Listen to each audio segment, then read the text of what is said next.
The morning Victor Hale came to take everything, he didn't bother to knock. He pushed open the door so hard it cracked against the wall, and Clara Voss, still in her nightclothes, still holding the mug of weak coffee she'd made from yesterday's grounds, stumbled backward into the table. Noah grabbed her arm. 10 years old and already braced for the worst kind of news. Victor stood in the doorway with two men behind him wearing sheriff's badges that looked freshly polished, and he smiled the way men smile when they already know they've won. "You've got until sundown," he said, dropping a folded paper onto the table without looking at her. "After that, anything left inside belongs to the property." Clara looked at the paper. Then she looked at her son. "If this were you, if everything you'd built with nothing but your own two hands could be taken in the time it took a man to cross a threshold, what would you do?" Before we go further, if this kind of story moves you, if you believe that a woman who refuses to quit deserves to be heard, hit that subscribe button right now and turn on notifications. Stories like Clara's don't show up every day. Drop your city or country in the comments below. I want to see exactly how far this story travels. And when you're done watching, hit that like button. It means more than you know. Now, let's go back to where this really started. The winter of 1888 arrived without warning and without mercy. That was the thing about the Dakota Territory in those years. The land didn't negotiate. It didn't care what you'd lost or what you'd planned or what promises had been made to you the previous spring. The cold came in from the northwest like a wall, and whatever wasn't ready simply didn't survive. Clara Voss was not ready. She had never been the kind of woman who pretended otherwise.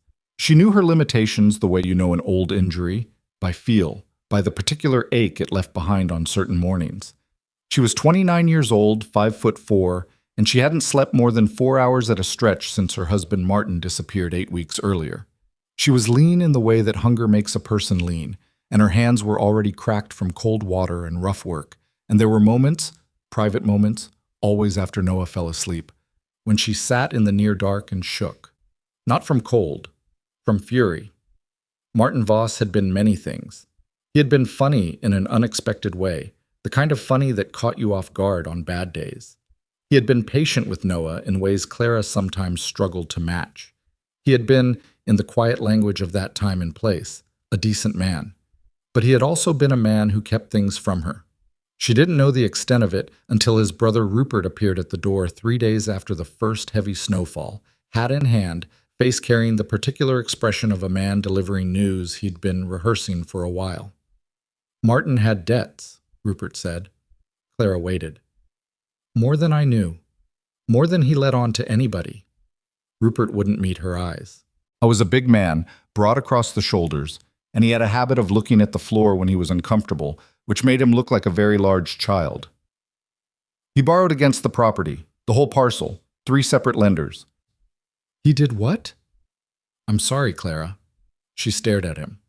The fire was low because she'd been rationing wood. Noah was at the table doing his reading lesson, and Clara could feel him go still without looking at him, the way children do when they sense the adults around them have entered dangerous territory. "What does that mean for us?" she said. Her voice was steady. She was proud of that after. "For me and Noah." Rupert finally looked at her. The guilt in his face was so thick it was almost physical. "It means the property's forfeit. There's a proceeding in January. By spring, the lenders will have the deed." "And us?" A long pause, long enough that Clara already knew. "I spoke to Margaret," he said. Margaret was his wife, a woman who had opinions about everything and warmth for almost nothing. "We've got the cousins staying through February, and the space is—" "Don't!" Clara held up one hand. "Don't finish that. Clara, I said don't." The silence that followed was the kind that changes things permanently. She could see on Rupert's face that he'd expected her to argue, to cry, to beg, that he'd come prepared for that version of this conversation. He hadn't prepared for the one where she simply looked at him until he ran out of words. "How long do we have in this house?" she said. "End of the month. Maybe a little past if the proceeding gets delayed." "Fine." She moved toward the door and held it open for him. "Thank you for coming to tell me yourself." He hesitated on the threshold. "Where will you go?" "I'll figure it out." She closed the door before he could say anything else. Noah didn't look up from his book, but after a moment he said quietly, "Are we going to be all right?" Clara crossed the room and put her hand on the top of his head. His hair needed cutting. She'd been meaning to do it for 2 weeks. Yes, she said. She didn't know if she was lying. The next 3 weeks were the worst of her life, and she had already lived through some considerable competition for that title. She sold what she could. The good china that had been her mother's. Martin's tools, the ones worth anything. A quilt she'd spent 2 years making in whatever idle hours the previous life had allowed her. She sold them to a trader named Phelps, who ran a general goods operation out of a converted barn on the edge of town, and Phelps gave her fair prices, fairer than she'd expected, and didn't ask questions, which she appreciated more than she could say. She asked around about work. She asked discreetly, because in that particular town, in that particular time, a widow asking too loudly about work attracted a different kind of attention than she wanted.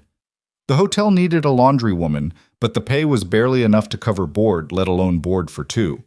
The schoolhouse needed a teacher's aide, but the position wouldn't start until March, and by March the house would be gone, and they'd need somewhere to sleep long before then. She considered the letter she'd received in October, before Martin disappeared, from a woman named Gertrude Plank, who ran a boarding house in Bismarck and claimed to be looking for a reliable cook. She'd ignored it at the time because she hadn't needed to. Now she pulled it from the small cedar box where she kept important papers, read it 3 times, and tried to calculate whether the stage fare to Bismarck was something she could manage. It wasn't. She considered other options. Most of them were worse. On the 19th day after Rupert's visit, she was in the small root cellar checking the state of the remaining turnips when Noah called down to her from above. "Mama, there's a man here." She came up to find a stranger in the yard. Not unusual in itself, since the main wagon road passed less than a quarter mile from the house, and travelers sometimes came looking for water or directions. But this man wasn't traveling. He was standing with his hands in his coat pockets, looking at the house with the evaluating expression of someone calculating what something was worth. "Mrs. Voss?" he said when she appeared. "Yes?" "Name's Calloway. I work for Hale Freight and Land." He produced a card from his pocket and held it out. "Mr. Hale sent me to have a conversation about the property here." Clara didn't take the card. "The property isn't mine to negotiate. My husband's estate is in proceeding." "Yes, ma'am." "Mr. Hale is aware of that. He's one of the lien holders." She felt something cold move through her that had nothing to do with the temperature. "I didn't know that." Calloway tucked the card back into his pocket with the smooth motion of a man who'd been turned down before and wasn't troubled by it. "Well, Mr. Hale wants you to know that the proceeding's going to resolve in his favor. He holds the senior lien, and he's prepared to be generous if you vacate before the end of the month. He'll allow you to keep whatever personal items you can carry." "Whatever I can carry?" "Yes, ma'am." Clara looked at this man, at his clean coat and his careful manner and the way he'd used the word generous to describe being allowed to take her own belongings out of her own home, and she felt the fury that had been simmering in her since Rupert's visit rise up sharp and immediate. But she kept her voice quiet. "Tell Mr. Hale I'll be out by month's end." Calloway nodded. "He'll be pleased to hear it." She watched him ride away, and then she went back inside and she sat down at the table, and she stayed very still for a long time. Noah came and sat across from her. He didn't ask anything. He'd learned in these past weeks that sometimes you just had to sit with your mother in the silence and wait. "Pack what matters to you," she finally said. "The things you'd want if we couldn't come back for them." "Are we leaving?" "Yes." "Where?"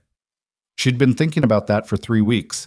She'd been going over and over the options, the calculations, the brutal arithmetic of 2 people with almost no money and no shelter in a Dakota winter. And there was one thing, one thread she'd been pulling at and setting aside and coming back to, that she hadn't been able to shake loose. "Do you remember," she said slowly, "what old Mrs. Brecht used to say about the wagon trail past Miller Creek?" Noah thought about it. "She said there used to be a station out there, a long time ago. She said it was abandoned. She said it was falling apart. She also said the well still worked." Noah looked at her with the particular expression of a 10-year-old boy doing rapid calculations about whether his mother had completely lost her mind. "Mama, it's winter." "I know. You want us to go live in a falling-apart abandoned station in winter?" "I want us to go look at it," she said. "That's all. Just look." He was quiet for a moment, then, "What if it's too far gone?" Then we figure out something else.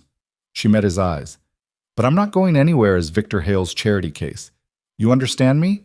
Not in this life. They left 4 days later before sunrise, with everything they could carry loaded onto a borrowed mule that Clara had traded 2 months of laundry work to secure. The temperature was 11 degrees. The sky was the particular gray of a winter morning that has no intention of brightening. Clara had packed in deliberate order of priority. First, the things Noah would need: his extra wool socks, his school reader, the small carved horse Martin had made him 2 Christmases ago. Then the practical items: her sewing kit, the good knife, the box of wooden matches wrapped in oilcloth, the half sack of cornmeal, the dried beans, the last of the salt pork. Then the papers. Every document she owned, everything that had her name on it, tucked into the same cedar box wrapped in the waterproof canvas she'd bought from Felks with the last of the China money. She took nothing that was pretty. She took nothing she couldn't defend the need for. Noah walked beside the mule without complaining, which was either evidence of his good character or evidence that he understood the seriousness of their situation well enough to know that complaining wasn't an option. Probably both. He was a boy who noticed things, who picked up the emotional weather of rooms and situations the way some people pick up languages, quickly, accurately, and without being taught. After an hour, he said, "How far is it?" "Maybe 6 miles past Miller Creek." "And if there's nothing there?" "There's something there. Mrs. Brecht saw it herself. 20 years ago." "The well doesn't move, Noah." He was quiet again, then, almost to himself, 20 years is a long time for a building. She didn't argue with that because he wasn't wrong. They reached Miller Creek just past noon and crossed at the shallow bend where the ice was thick enough to hold them, and the mule without complaint. The wind had picked up by then, coming from the northwest in the particular way that meant it wasn't planning to stop, and Clara pulled her scarf tighter across her face and kept moving. The wagon trail that Mrs. Brecht had described was barely visible, more of a suggestion than a path, 2 faint parallel lines in the snow that might have been tracks and might have been something else entirely. Clara followed them because she had nothing better to follow. Noah stopped walking. "Mama." She turned. He was pointing. There, set back from the trail behind a stand of bare cottonwoods, gray against gray, nearly invisible in the fading afternoon light, stood a structure. Low-roofed, partially collapsed on one side, the remnants of a fence line barely rising above the snow line. A building that looked, in every visible way, like something the world had finished with. Clara looked at it for a long moment. Then she started walking toward it. It was worse up close. The main structure had a gaping hole in the roof on the east side where the support beam had given way, probably years ago. 2 of the 4 window openings were open to the air. The frames had rotted, and the oiled paper that would have covered them had long since disintegrated. The door hung at an angle on a single surviving hinge.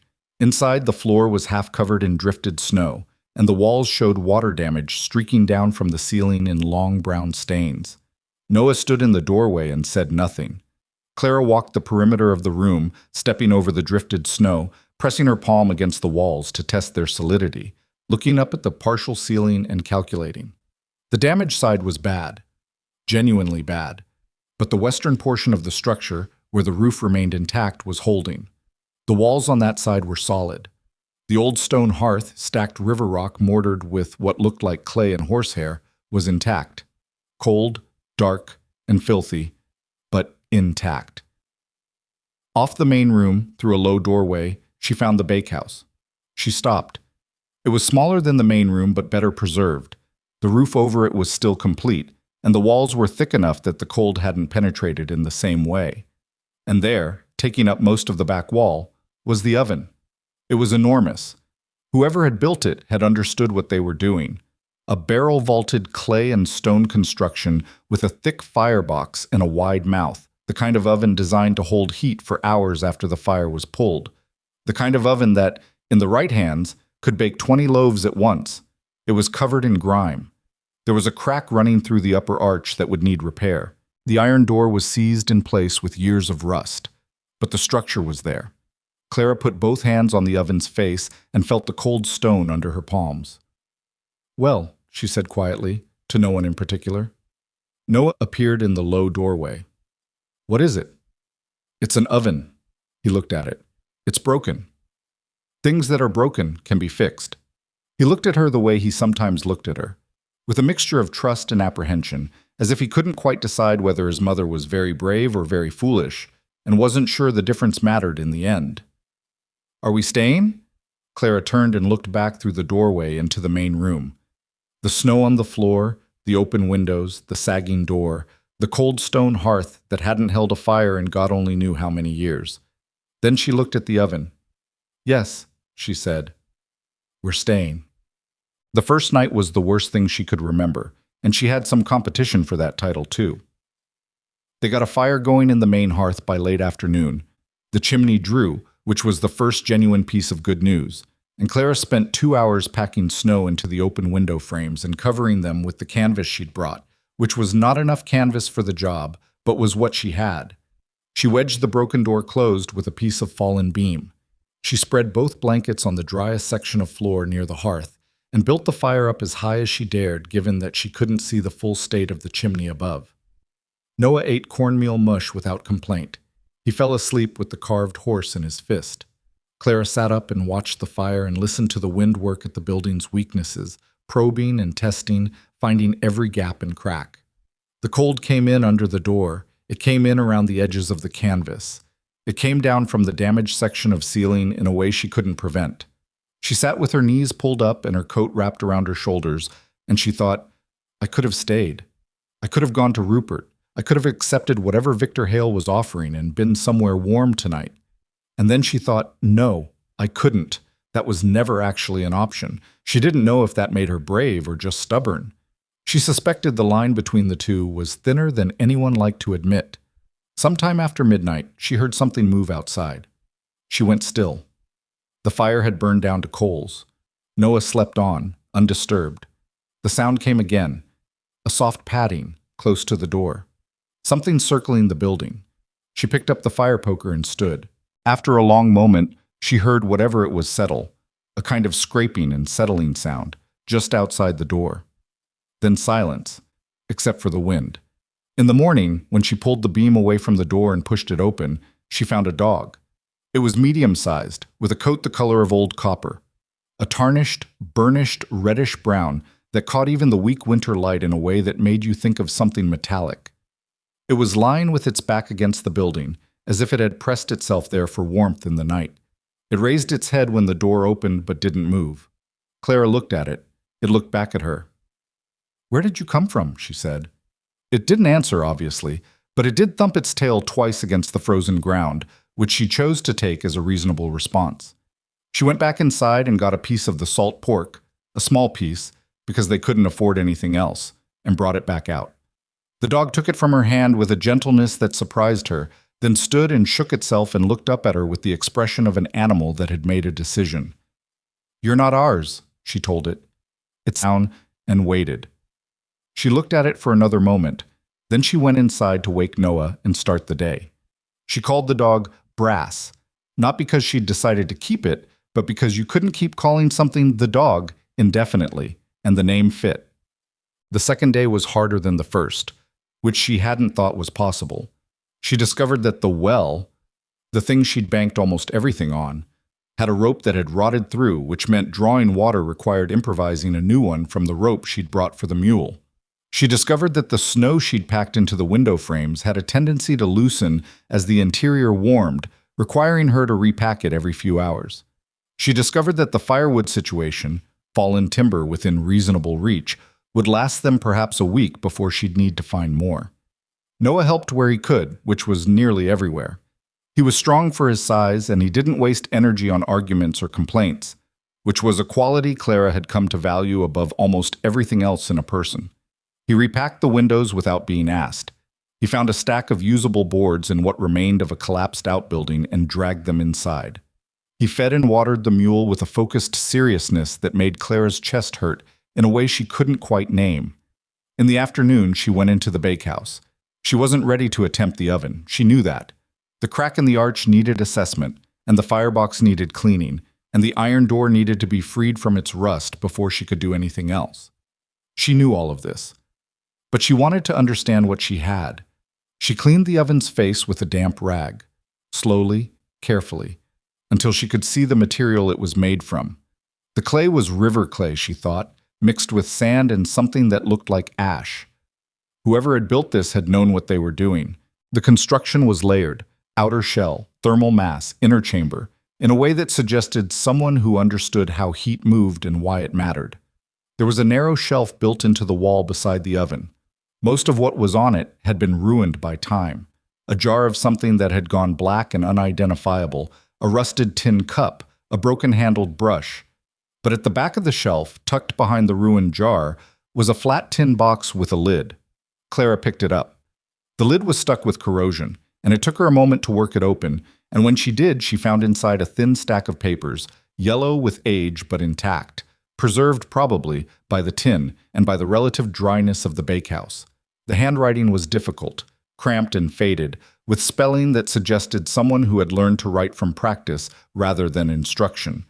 But Clara sat down on the floor with her back against the oven's cold flank and worked at it slowly. "I am Eliza Crow," the first line read. "I write this in case anyone comes after me and finds what I have left." Clara read for a long time. Outside, the wind picked up. Brass padded into the bakehouse doorway and lay down across the threshold, his copper-colored coat just visible in the fading afternoon light, as if he'd decided that doorway was his particular responsibility. Inside, Clara turned a page and kept reading. And outside, the winter kept coming, the way winter always did. Without mercy, without interest in what any particular person needed it to do instead. It didn't know, and wouldn't have cared, that inside a broken building beside a frozen wagon trail, a woman was learning something that would matter more than it had any right to.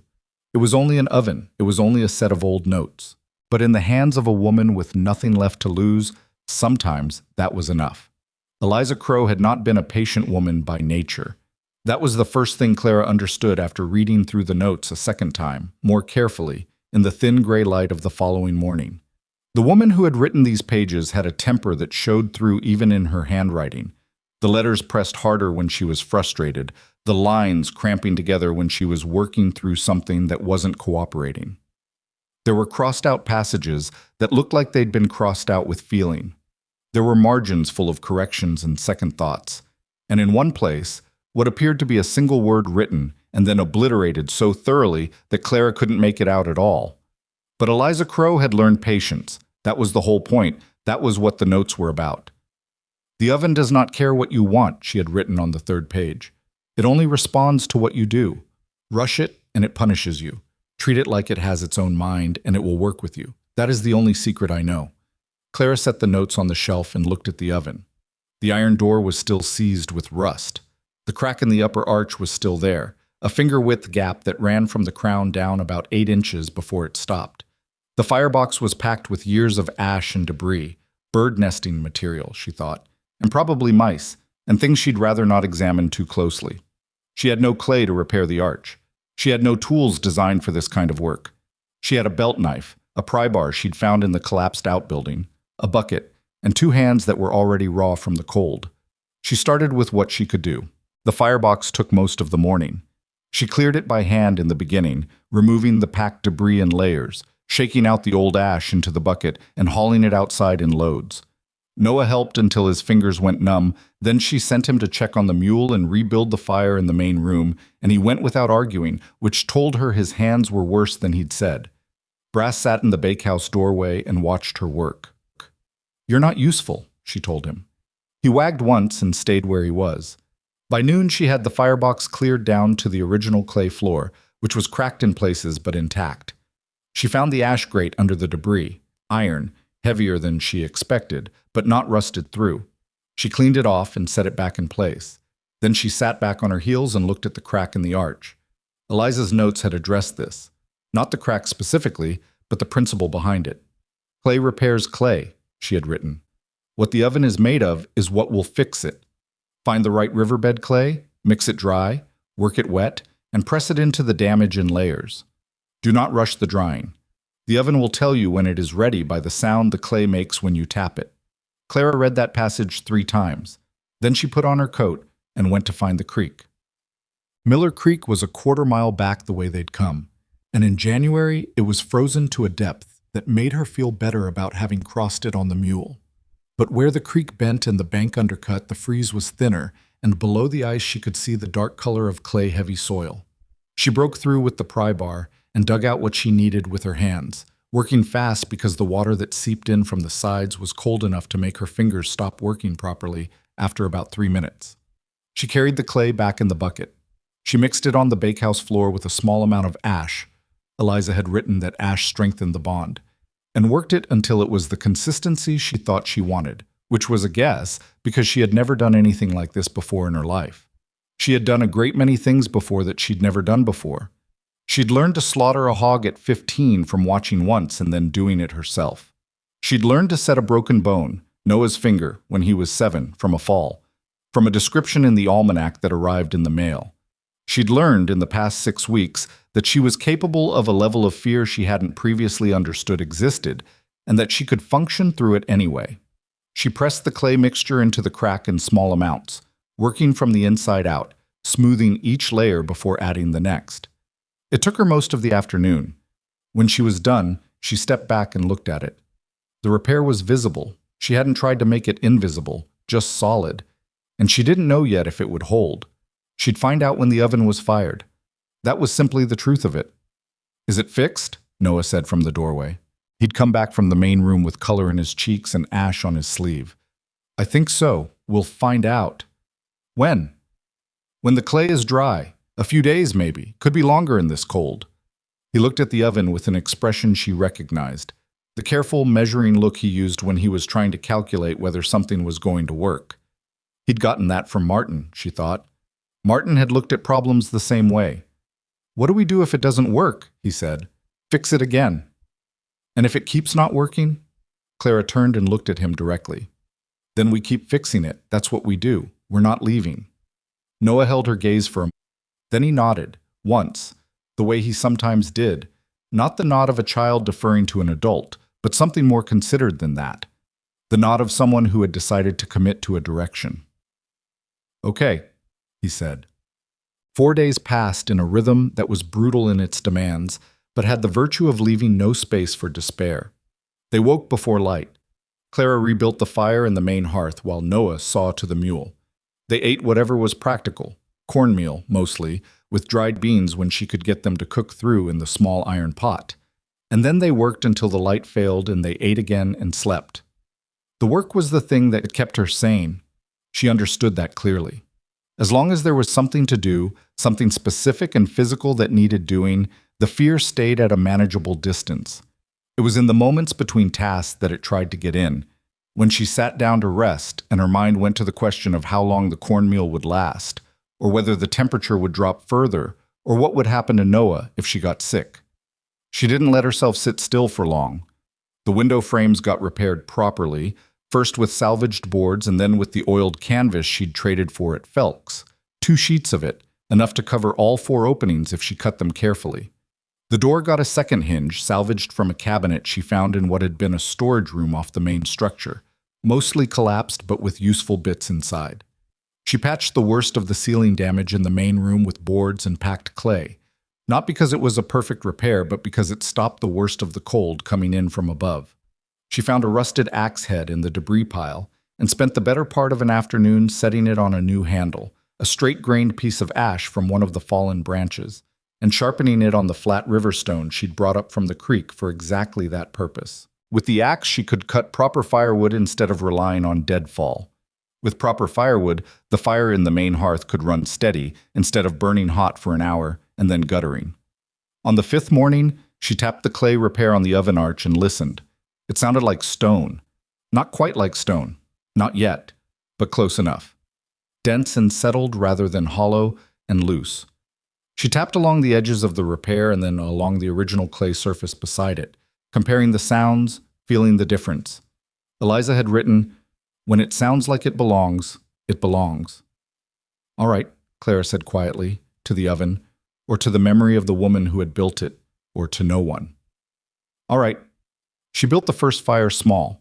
That was the thing Eliza's notes had been most insistent about. The first fire could not be rushed. The oven had been cold and unused for years. The clay had contracted, the stones had settled, the whole thermal mass had adjusted itself to the temperature of a Dakota winter. You couldn't flood that with heat all at once. You had to bring it up slowly, give every component time to expand and shift without cracking. I killed 2 ovens before I understood this, Eliza had written. My impatience cost me both of them. The 3rd oven I built, I started the first fire with wood shavings and fed it so slowly that my husband thought I'd lost my mind. That oven lasted 20 years. Clara used birch bark and the finest shavings she could produce with the belt knife and a piece of the cedar she'd saved. She built a fire the size of her 2 fists put together and fed it almost nothing for the first hour. Just enough to keep it alive. Just enough to let the heat begin its slow conversation with the cold clay. Noah sat in the bakehouse doorway with Brass beside him and watched. After an hour, Clara fed the fire a little more. After 2 hours, more still. She watched the oven's behavior, the way the smoke moved, the way the heat came back out of the chamber when she held her hand near the open mouth. She watched the repair she'd made in the arch and saw no new cracking, no separation, nothing alarming. 3 hours in, she fed the fire properly for the first time. The oven began to warm. It was slow, nothing like the immediate blast of heat from a wood stove, but it was there. She could feel it coming off the face of the oven, a warmth that was somehow deeper than the fire in the main hearth produced, a warmth that felt like it came from the material itself rather than from the surface. It's working, Noah said. Don't say that yet. Why not? Because saying it too soon is asking for trouble. He thought about this. That's superstition. Probably. She didn't move her hand from the oven's face. Doesn't mean I'm wrong, but it was working. She let herself acknowledge that privately, quietly, without saying it out loud. The repair was holding, the oven was warming. Whatever Eliza Crow had built in this bakehouse, all those years ago, was still capable of doing what it had been built to do, Sam. She tried to bake bread on the 8th day, and it went badly. Not catastrophically. The oven didn't crack, the fire didn't do anything unpredictable. But the bread itself was a failure. The dough hadn't risen properly because the temperature in the bakehouse fluctuated too much, and the yeast she'd managed to culture from the dregs of the dried hops she'd brought was weaker than she'd hoped. The loaves came out dense and gummy in the middle and too dark on the outside, and when she cut into the first one, the expression on Noah's face told her everything she needed to know before she tasted it herself. It's all right, he said, which meant it wasn't. It's not, she said. But it's what we have. They ate it anyway. Dense bread was still bread. It just wasn't the bread she needed to be able to make. Not the bread that could keep them alive through the rest of this winter, not the bread that could give them something to trade. She went back to Eliza's notes. She'd been reading them the way you read instructions, looking for the steps, the sequence, the how-to. But sitting there in the bakehouse with the oven warm and the bread failed and the wind working at the building outside, she read them differently. She read them the way you read a letter from someone who understood something you didn't yet. The yeast does not live in the flour, Eliza had written. It lives in the air and the warmth and the patience of the baker. You cannot force it. You can only make the conditions right and wait for it to decide to work. I have started more than 30 starters in my life and lost half of them to hurry and doubt. Clara read that passage and then sat with it for a while. She thought about the way she'd been approaching the yeast, anxiously, checking it too often, moving it when she should have left it alone, adjusting conditions based on worry rather than observation. She thought about the way Eliza's notes described a kind of attention that wasn't the same as control. Watching for signs rather than forcing outcomes. She started a new starter and didn't look at it for 2 days. On the 3rd day it was alive, properly alive, bubbling and active and smelling the way it was supposed to smell. She fed it and left it alone again. On the 5th day she used it for a new batch of dough. This time the bread rose. Not perfectly. It was still denser than it should have been, still a little uneven in the bake. But it was bread. Real bread. The kind with a crust that had color and a crumb with actual structure. The kind that smelled when she slid it out of the oven, like something worth having. Noah came into the bakehouse when the smell reached the main room. He stood looking at the 4 loaves cooling on the board Clara had set on the brick edge of the oven's mouth. That's different, he said. Yes. Can we eat it? After it cools. He waited. He was very good at waiting when the reward was clear. When they finally cut into the first loaf, The crumb pulled apart in a way that made Clara's chest feel something she hadn't felt in a long time. Something small and specific and genuine. Not happiness exactly. Something more cautious than happiness. A first step in a direction that might lead there. "It's good," Noah said. "It needs work." "Mama." He looked at her. "It's actually good." She looked at the bread. Then she smiled. A brief thing, more private than public. The kind of smile that isn't for anyone else, but can't quite be stopped. "Yeah," she said. "It's getting there." The first traveler came on a Thursday morning in early February, which Clara knew only because Noah had been keeping track on a piece of board with a charcoal mark for each day. She heard the horse before she heard anything else. A single horse, moving at a walk. The particular cadence of an animal that was tired rather than unhurried. She came to the main room doorway and watched through the oiled canvas window as a rider came up the trail and stopped in front of the building. He sat there for a moment, looking at the place, at the smoke coming from the chimney, at the canvas windows, at the repaired door, with an expression of naked surprise that would have been funny under different circumstances. Clara opened the door. It was maybe 50, weathered in the way of men who spent most of their time outdoors, with a coat that had seen better decades and eyes that were bloodshot from wind. His horse had ice in its mane. "I'll be damned," he said. "This place is occupied." "It is." "I thought it had been abandoned for 20 years. "It was. Now it isn't." She looked at him and at the horse. "You need something?" He seemed to recalibrate his understanding of the situation, visibly. "I'm heading to Mandan. Got caught out in last night's blow. I saw the smoke." He hesitated. "Is that bread I smell?" She looked at him for a moment, then she stepped back from the door. "Come in out of the cold. I'll sell you a loaf." He paid her with a piece of dried venison and 4 pounds of dried corn that he had in his saddlebag, which was, she calculated rapidly, worth more than she'd asked for and more than she'd expected. She wrapped the bread in the cloth she'd brought and handed it over, and he left with his horse watered from the well and his hands wrapped around the warm loaf like it was something he'd been waiting for. He came back the following week with his brother, who left her with a sack of flour. The week after that, 3 different travelers stopped on 3 different days. The word that was traveling, she understood, wasn't a message anyone sent deliberately. It was just the natural movement of information through a place where information was scarce and reliable things were scarcer. Someone had found a lit building on the wagon trail to Mandan, with a working well and a woman who would sell you bread. That was news worth passing on. She raised her prices by the 3rd week. Not greedy prices, fair prices. Prices calibrated to what people actually had and what the bread was worth. Some people paid in coin. More paid in goods.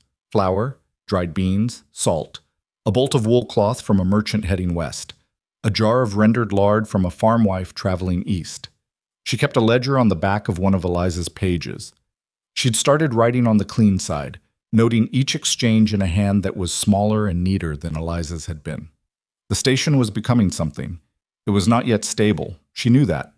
She was still 1 bad week from destitution. 1 week without travelers, 1 bag of flour that turned out to be bad. 1 illness she couldn't work through. The margin she was operating on was thin to the point of transparency. But it was there. And every morning she fired the oven and felt it come to life under her hands. She thought about Eliza Crow. Not as a legend or a model, but as a woman, specifically, with a temper and a husband who thought she was taking too long and a hard-won understanding of a single piece of clay and fire and stone. A woman who had left her notes in a tin box on a shelf, probably not expecting anyone to find them, and who had left them anyway. One afternoon in late February, when the light had shifted just slightly towards something that might eventually become spring. Though it would take its time getting there, Clara was working the dough for the morning's bake when Noah appeared in the bakehouse doorway. "There's a man outside," he said, "different from the travelers." Clara set down the dough. "What do you mean different?" "He's got better clothes, and a horse that's not tired." She wiped her hands on her apron and came through to the main room and looked through the canvas window. The man outside was perhaps 40, with a coat that was clean and a hat that was new, and he was standing back from the building with the assessing expression that she recognized. The expression she'd first seen on the face of the man named Calloway, back in what felt like another lifetime. He was looking at the place the way someone looks at something they're calculating the value of. Clara felt something go cold in her stomach that had nothing to do with the temperature. She opened the door. "Mrs. Voss?" he said. She didn't answer immediately. "Who's asking?" He smiled. It was a practiced smile, pleasant, professional, the smile of a man who used it as a tool. "My name is Aldrich. I work for Mr. Victor Hale. I believe you and Mr. Hale have met, in a manner of speaking." Brass, who had been lying beside the door, stood up. Clara kept her face still. "What does Mr. Hale want?" Aldrich looked around at the building, at the smoke coming from the chimney, at the repaired fence line and the new-looking canvas on the windows. "Mr. Hale has become aware that you've been operating a commercial enterprise from this location." He paused. "He's interested in the property. This property isn't for sale." "Mrs. Voss." He said her name with the gentle patience of someone explaining something to a person who hasn't quite understood the situation yet. "I don't think you appreciate the full picture. Mr. Hale has done some research into this parcel. The original land grant here was never properly recorded after the station closed. Legally, the property's status is unclear at best." Clara looked at him. "I've been here since January. I've repaired the structure. I've operated a business from the premises." He nodded, as if this was a reasonable point that unfortunately didn't change anything. "Mr. Hale employs 2 attorneys, Mrs. Voss, and he has friends at the land office in Bismarck who can make the recording process move quickly in the right direction." "I'm sure he does." "He's prepared to offer you fair compensation for your trouble and your time, enough to get yourself and your son to—" "No!" Aldrich stopped. "No," Clara said again. "You tell Mr. Hale no. You tell him I said it clearly, so there's no confusion later. This place was abandoned. I found it, I repaired it, and I've been running it as a legitimate operation for 2 months. If Mr. Hale thinks he has a legal claim, he can bring it in front of a judge." Aldrich studied her for a moment. The practiced smile had not entirely gone, but had become something more careful. "Mr. Hale may do exactly that, Mrs. Voss." "Then that's what he'll do." He looked at the building again. He looked at Brass, who was watching him with the focused attention of an animal that has made its assessment and reached a conclusion. He looked at Clara. "I hope you understand what you're getting into," he said. "I understand exactly what I'm getting into," she said. "I've been understanding it since January." She watched him ride away and stood in the doorway long enough to make sure he was gone. Then she went inside and closed the door and stood with her back against it and let out a breath that she'd been holding for longer than was probably healthy. Noah came in from the bakehouse. He'd heard, she knew. The walls weren't thick enough to hide much. "Was that about the land?" he said. "Yes." "Is he going to try to take it?" She looked at her son. His face was calm in the way it got when he was more frightened than he wanted to let on. The careful stillness, the direct look, the deliberate absence of the fidgeting that was his normal state. "He's going to try," she said. "Victor Hale is going to try." "What do we do?" She pushed off from the door and crossed the room and picked the ledger up off the table, the careful record she'd been keeping on the back of Eliza's page. Every exchange, every traveler, every repair she'd made, and every person who'd benefited from the station being alive again. "We keep doing what we're doing," she said, "and we write everything down." Noah looked at the ledger, then he looked at her. "Is that going to be enough?" Clara didn't answer right away. She looked at the ledger, at the repairs, at the life they'd built from wreckage in the worst months of the year in one of the coldest places on the continent. "I don't know," she said, "but it's what we have, and we're going to make it count." Outside, the wind came down off the northern plain in that particular way it had, like it was deciding something, like it hadn't made up its mind yet about what this winter was going to cost. Clara put the ledger in the cedar box with the rest of her papers and went back to the bakehouse and went back to work. The papers arrived on a Monday. Clara knew they were coming. She'd known since the afternoon Aldrich rode away with his practiced smile and his careful words, since the moment she'd watched his horse disappear around the bend in the trail and felt the particular cold of understanding settle into her chest. Victor Hale was not a man who made suggestions. He was a man who sent people to make suggestions, and when those suggestions were declined, he moved to the next instrument in his possession. The instrument in this case was a man named Dowd, county land agent, arriving on horseback with 2 riders behind him and a document case under his arm that he carried with the self-important care of someone who wanted you to understand that what was inside it mattered. Clara saw them from the bakehouse window while she was working the morning's second batch of dough. She didn't stop working. She watched them ride up, watched Dowd dismount with the stiff-legged motion of a man who'd been in the saddle too long and wasn't in good enough shape for it, and she kept her hands moving in the dough until she heard the knock on the door. Noah appeared in the bakehouse doorway. "3 men," he said. "I see them. You want me to—" "Stay in here." She pulled her hands out of the dough and wiped them on her apron. "Don't come out unless I call you." She went to the door and opened it before Dowd could knock again.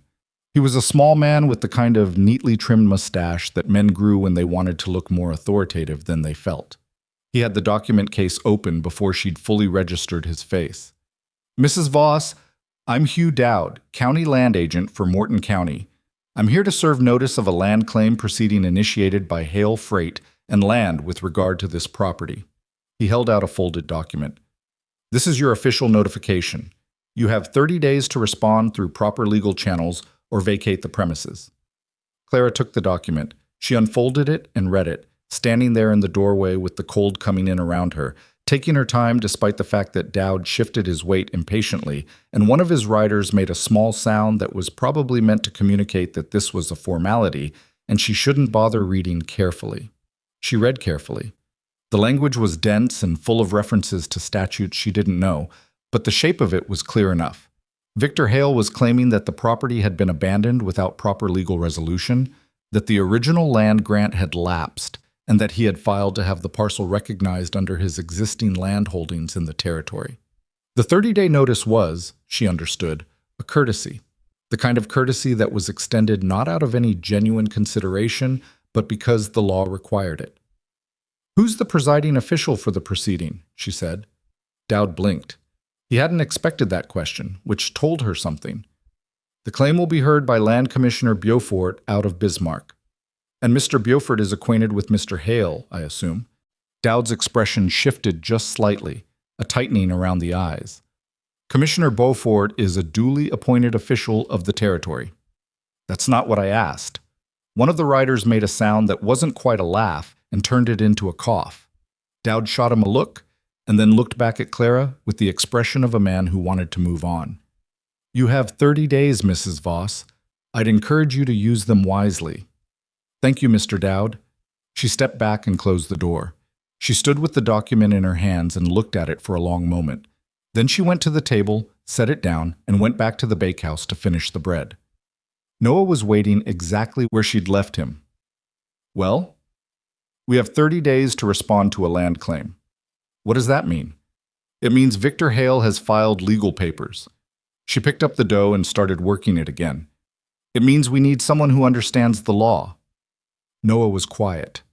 They both knew what that meant in practical terms. A lawyer in Mandan or Bismarck cost money they didn't have, and the 30-day clock was running regardless of whether they could pay one. "There's the man," Noah said after a moment. "The one who stopped last week. The one with the spectacles who ate 2 whole loaves." Clara stopped working the dough. She thought about the man Noah meant, a traveler who'd come through heading east, who'd sat in the main room for an hour warming himself, and who'd talked more than most of her customers, who'd mentioned in passing that he'd been a clerk in a legal office in Ohio before he'd come west for reasons he didn't specify. A man named Garrett, who'd paid in coin and left her his full name written in the back of the ledger when she mentioned she might want to contact him. She hadn't thought much about it at the time. She'd written down every traveler's name and destination because Eliza's notes had mentioned, in one of the later pages, that knowing who had passed through a place was a form of record that mattered. She went to the cedar box and got the ledger and found the entry. Garrett W.H., heading to Mandan, staying at the Continental Hotel. "He might not still be there," she said. "He might be." She looked at the document on the table. 30 days. "Go saddle the mule," she said. But she couldn't leave the station unattended. There were travelers expected, and more practically, the oven needed tending. So she left Noah in charge of both and rode to Mandan alone, which was the kind of decision that would have seemed unthinkable 4 months ago and now simply seemed necessary. The ride was 9 miles on a trail that had been beaten down enough by winter traffic to be passable, and the temperature was cold but not brutal, somewhere in the upper single digits, with the wind behaving itself for once. Brass ran alongside her for the first 3 miles before she told him firmly to go back, which he ignored, but he eventually fell back on his own around mile 5, apparently deciding that he'd made his point about not being left behind. She found Garrett at the Continental Hotel, not in his room but in the small dining area off the lobby, eating a late breakfast with the concentrated attention of a man who liked his food and wasn't going to rush it for anyone. He looked up when she came in and registered her with a look of surprise that shifted quickly into something more alert. "Mrs. Voss," he said, "from the station." "Yes." She sat down across from him without being invited, which seemed to please rather than bother him. "I need to ask you something." He put down his fork. "Ask." She laid the document on the table between them.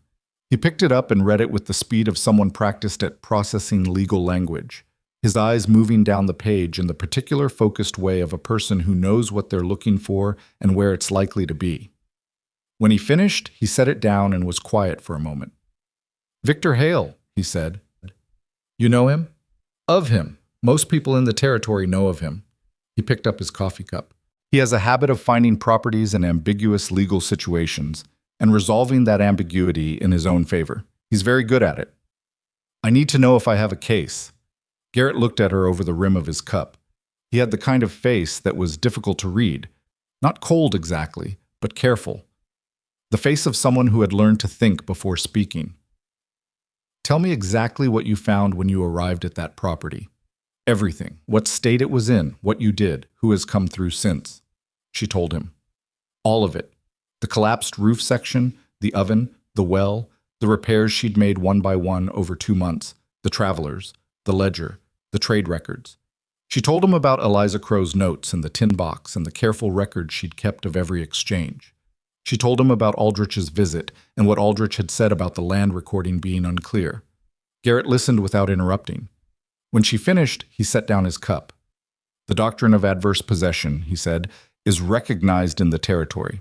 You've occupied the land, made improvements, operated it openly, and have done so for a continuous period. That's the basis of a claim." "Is 2 months enough?" 2 months isn't usually sufficient for a full adverse possession claim, no. But that may not be the only argument available to you. He tapped the document. Hale's filing is based on the assertion that the original grant lapsed without resolution. If you can demonstrate that the land was never properly surrendered, that there was an original grantee whose heirs or successors have a legitimate interest, that complicates his claim. "I don't know who originally held this property." "The woman whose notes you found, Eliza Crow." He said the name as if testing it. "Do you know anything about her history? Whether she had family? What happened to her?" Clara thought about the notes. The cramped handwriting, the crossed-out passages, the single obliterated word in the margin. The last page of the notes had been different from the others. Shorter, the handwriting less controlled, dated in a winter that had been, by her rough calculation, sometime in the late 1860s. "I am leaving this place," the last page began. "I do not go willingly. The weather has beaten me this season in a way I have not been beaten before, and my husband says we cannot stay another winter. He is probably right. I have said before that patience was the lesson the oven taught me. Perhaps there is another lesson, which is knowing when a fight is finished. I have not learned that lesson yet, but I'm going anyway." Clara had read that page so many times she could recall it without effort. "She left," she said. "She wrote that the winter beat her. She and her husband left the station." "When?" "I think sometime around 1868, maybe 1869. "And the land was never sold or formally surrendered after that?" "Apparently not, based on what Hale's man said. He said the original grant was never properly recorded after the station closed." Garrett was quiet for a moment, turning this over. "If the grant was never resolved, there may be outstanding heirs. If Eliza Crow had children, and those children or their descendants can be located, they have a prior claim that supersedes Hale's." He paused. "It's a long shot, but it's a different argument than adverse possession, and combined with your record of improvements and operation, it may be enough to delay the proceeding and force a proper hearing." Clara looked at the document on the table. "I have 30 days. "Yes," he met her eyes. "I'm not a licensed attorney in this territory. I was a clerk. I can help you understand the language and prepare a response, but I can't represent you in a proceeding. Can you help me find someone who can?" He picked up his fork again, seemingly having made a decision about something. "I know a woman in Bismarck, an attorney named Hedda Marsh. She's one of the only women practicing law in the territory, which means she's accustomed to people underestimating what she can do. And she charges fair rates. I can write you a letter of introduction. Clara thought about fair rates and what she had in the cedar box, and what was coming in from the bread, and whether it would be enough. How much time do I have before I need to be in Bismarck? If you leave within the week, you'll have time for a proper consultation before you need to file a response. He looked at her directly.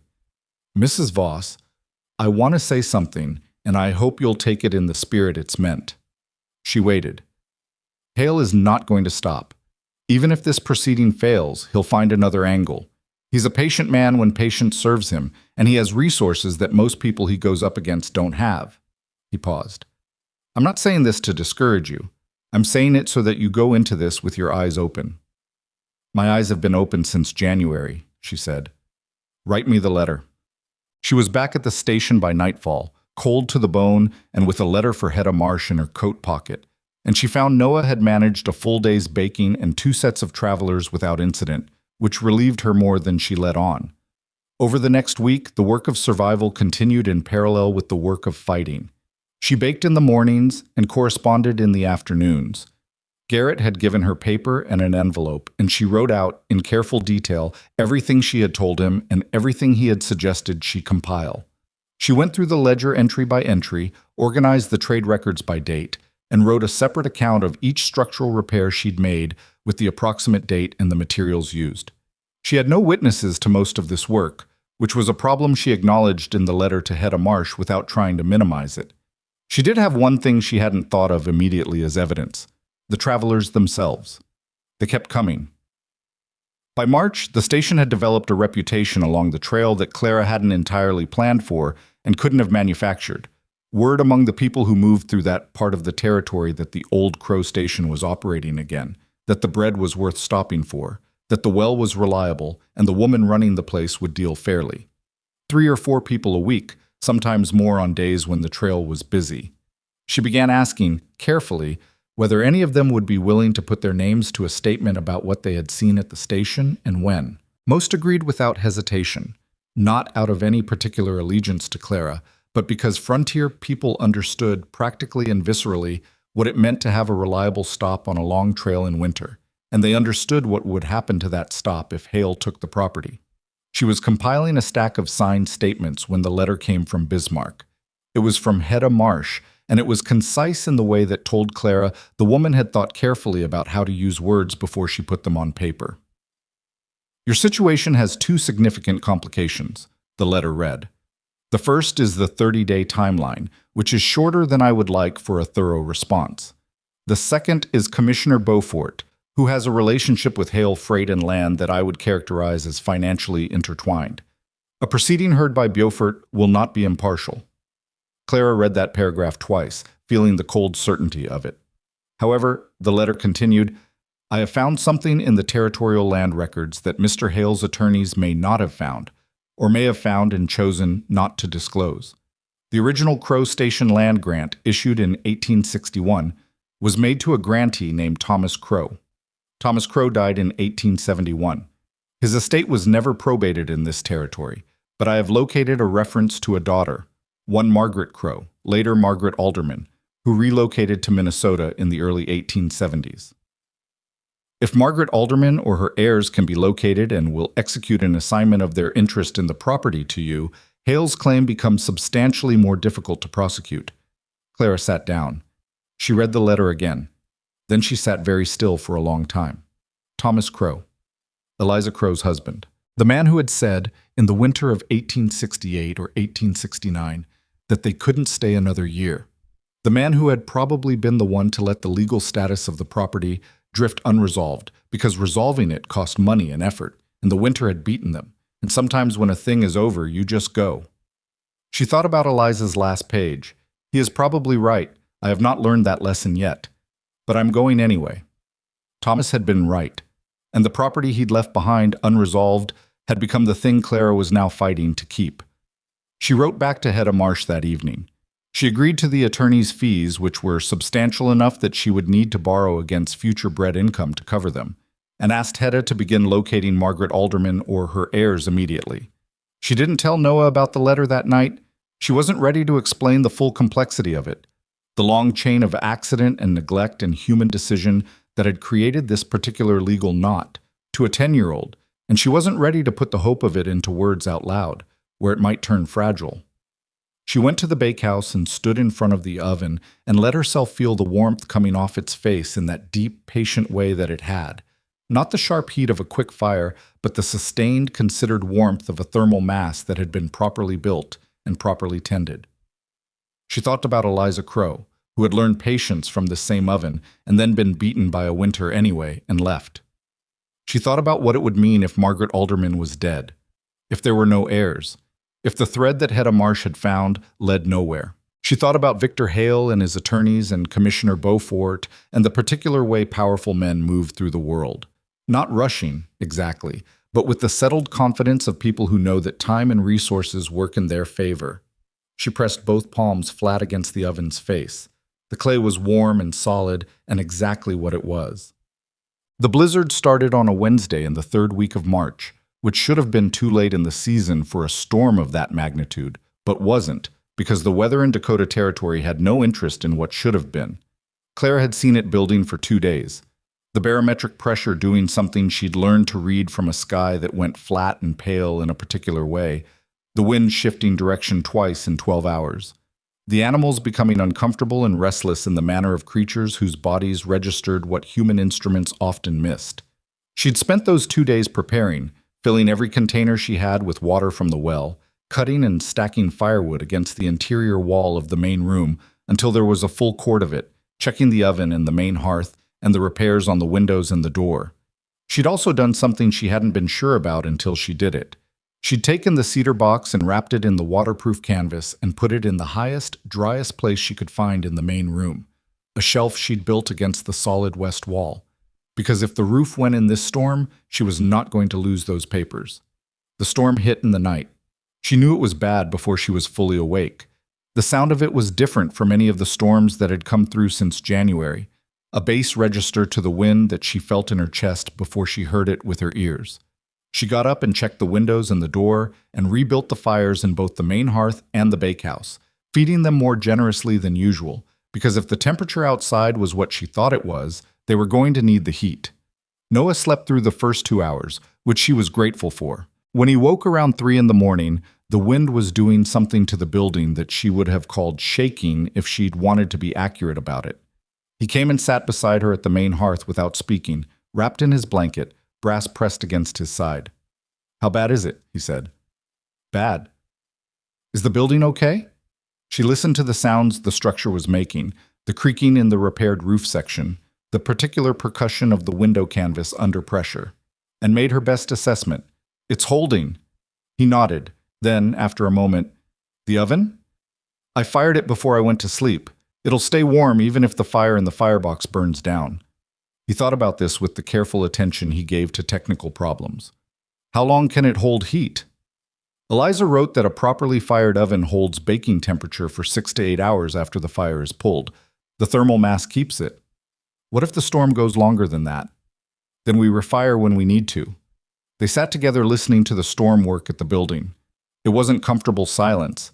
It was the silence of two people attending closely to a situation that required attention. But it wasn't frightened silence either. Or not only that. There was something else in it that Clara found she didn't have a precise word for. A kind of compressed togetherness, maybe. The particular proximity of people who are facing something from the same side. The knock on the door came around 4 in the morning. Clara was on her feet before she'd consciously decided to move. Nobody knocked on a door in a blizzard at 4 in the morning unless they were in genuine trouble. She got the beam off the door and opened it against the wind's resistance and found 2 people on the other side.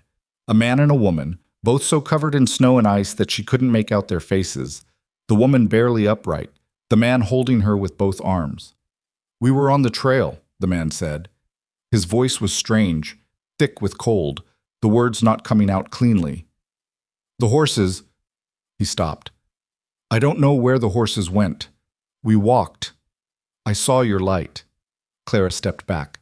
"Get inside." They came in.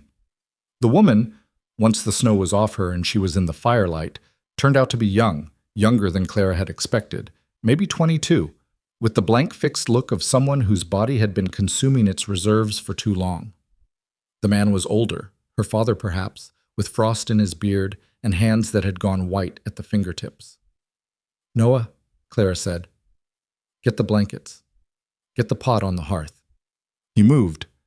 Clara got both of them to the floor by the fire and began working on the woman's hands first, not rubbing, which she knew from what she'd read was the wrong instinct, but warming slowly, gradually, covering the hands between her own palms and letting the heat transfer at a rate the tissue could manage. "What's your name?" she said to the woman. The woman blinked. "Nora Sellers." "All right, Nora, you're going to be all right." "My father, he's here. He's warming."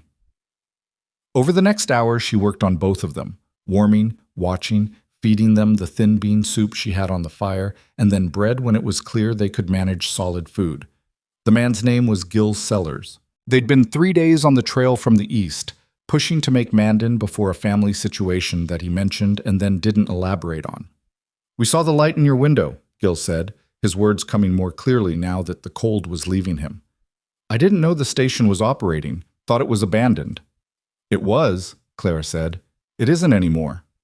He looked around the room, at the repaired walls, the wood stacked against the west wall, the solid hearth holding a proper fire, the bread cooling on the board by the bake. "You did all this yourself?" "My son helped." He was quiet for a moment, then, "There were 2 other groups on the trail behind us, maybe a half-mile back when the storm hit hard." Clara looked at the door. The wind outside was doing what it had been doing for 3 hours now, testing, pushing, working at every weak point with the methodical determination of something that had no other purpose. "Noah," she said, "take the lantern and hang it on the fence post by the trail, highest you can reach." He looked at her. He was 10 years old and the storm outside was not a joke. "I'll tie a rope to you," she said.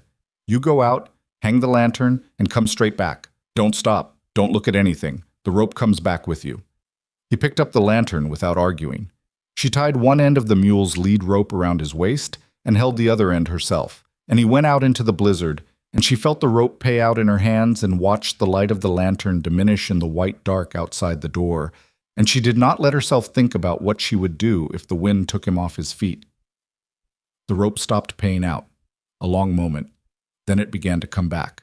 He came through the door with ice in his eyelashes and his face entirely blank with cold, and she closed the door and held him until he stopped shaking, and neither of them said anything.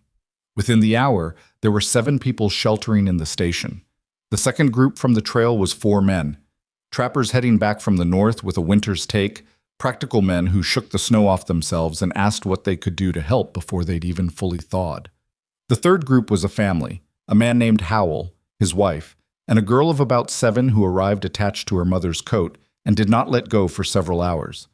Clara ran the oven through the night. She baked everything she had flour for, 6 loaves, then 4 more with the emergency sack she'd been saving. And she fed them all and kept the fires burning and organized the men who were capable into a rotation of checking the structure and the firewood situation. By dawn, there were 12 people in the station, and the storm was showing no sign of stopping. The little girl, her name turned out to be Rose, had finally let go of her mother's coat and was sitting near the oven with Brass, who had appointed himself her personal guardian in the way that he occasionally appointed himself guardian of people he'd apparently decided needed it. She was feeding him pieces of bread crust with the solemn generosity of a child doing something important. Clara watched them from the bakehouse doorway. She was exhausted in a way that had gone past the point where exhaustion felt like a specific sensation and become more like the general condition of her existence. Gil Sellers came and stood beside her. "This oven," he said. "You fire it yourself?" "Yes." "Every day?" "Every day." I was quiet for a moment. "My wife's brother is a merchant, runs a dry goods operation out of Mandan. He was complaining last month about how there was nowhere reliable between here and the eastern settlements for travelers to stop." He paused. "I'm going to tell him about this place." Clara looked at the oven.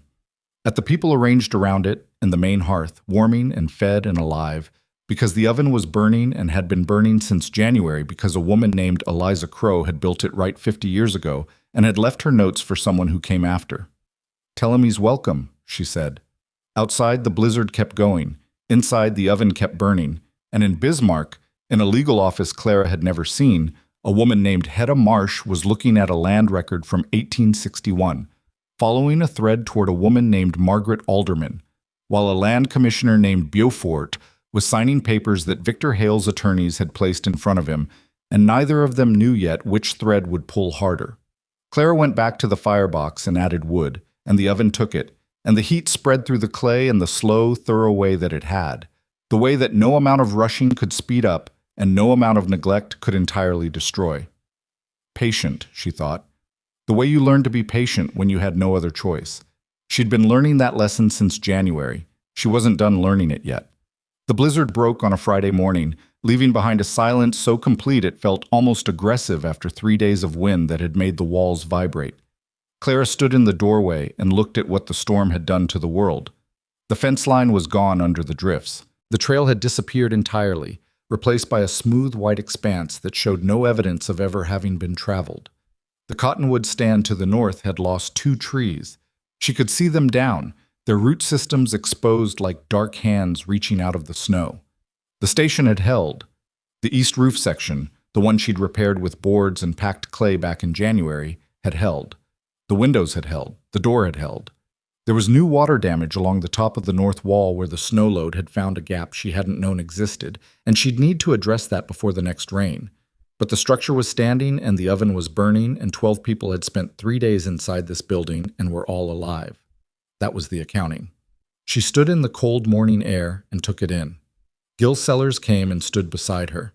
He'd been useful during the storm in the quiet, competent way of a man who didn't offer opinions about how things should be done, but simply did what needed doing when something needed doing. He'd helped her manage the firewood rotation and had taken a 2-hour watch at 3 in the morning so she could sleep. "Trail will be passable in a day or 2, he said. "Snow's dry enough it'll pack down quick." "Yes." He looked at the drifts. "That family, the Howells, their wagon's under 6 feet of snow somewhere south of here. The horses made it back to the station on their own." He paused. "They've got nowhere to go until the trail opens." "They can stay." He glanced at her sideways. "You're going to run out of flour." "The trappers have supplies. They offered to contribute before you were awake." He was quiet for a moment. "You run this place like you've been doing it for 30 years. Clara almost said something dismissive. Instead, she said, "I've been doing it for 2 months. It just feels like 30 years. He made a sound that was almost a laugh. "I meant it as a compliment." "I know, thank you." The Sellers family left the following day when the trail was passable enough for foot traffic. The trappers left the same morning, 2 of them having lent their horses to the Howell family to get to Mandan. The family with the little girl, Rose, who had eventually released Brass from her personal guardianship, but only after extracting from him what appeared to be a mutual agreement about bread crusts, left on the 3rd day after the storm, the father shaking Clara's hand with both of his, and the mother pressing 3 silver dollars into her palm without saying anything, just meeting her eyes for a moment in the particular way of a woman who understood what had happened in this building over 3 days and didn't have words for it either. Clara put the silver dollars in the cedar box. She did the accounting that evening, sitting at the table with the ledger open. The storm had cost her flour, beans, salt pork, firewood, at a rate she hadn't planned for. But the trappers had left a full sack of cornmeal and 2 pounds of dried venison. Gil Sellers had pressed money into her hand on his way out. Not the transaction of a customer, but the gesture of a man paying a debt he understood he owed. The Howell family had left their remaining travel provisions, which included a half-pound of coffee and a tin of molasses that Clara held in her hands for a moment before putting carefully away. The numbers, when she added them up, were not as bad as she'd feared. They were still thin. They were still the kind of numbers that required everything to go reasonably right for the next month to be workable. But they were not the numbers of a woman who had just been ruined. She closed the ledger and became aware that she hadn't heard Noah in a while. She found him in the bakehouse, sitting on the floor with his back against the oven and Eliza's notes in his lap. He was reading the last page, the one Clara had read so many times that she knew it without looking, with the concentrated frown he got when something was working on him below the level of words. "I didn't know you'd read those," she said. "You left them on the shelf." He looked up. "She sounds sad. At the end." She was. She didn't want to go. But she went anyway. "Yes." He looked back at the page. Do you think she knew someone would find them? Clara thought about that. She leaned against the bakehouse doorframe and considered the question the way it deserved to be considered. Not just the quick answer, but the real one. I think she hoped someone would, she said finally. I think that's why she put them in the tin box instead of just leaving them loose. She made them harder to lose. Noah was quiet for a moment. If we lose the property to Hale, we're not going to. But if we did, he looked at her steadily. Would you do what she did? Just go? It was a real question. He wasn't being difficult or testing her. He was asking because he needed to know the answer. Because at 10 years old, he was trying to understand what the options actually were and what his mother was actually capable of, and how much of what she said about not surrendering was true, and how much was the kind of thing adults said to keep children from being afraid. She came and sat down on the floor beside him, which she didn't do often because the floor was cold and her knees didn't love it, but this particular conversation required being at the same level. No, she said. I wouldn't just go. Not without using every legal option available. Not without making them prove every piece of their claim in front of a judge who isn't in Hale's pocket. And if we lost anyway? After all that? She took a breath. Then I'd find something else. I'd do what I did in January. I'd look at what was in front of me and figure out what it could be used for. He considered this. That's not really an answer. I know. She looked at the oven. It's the honest version of the answer. He handed her Eliza's notes.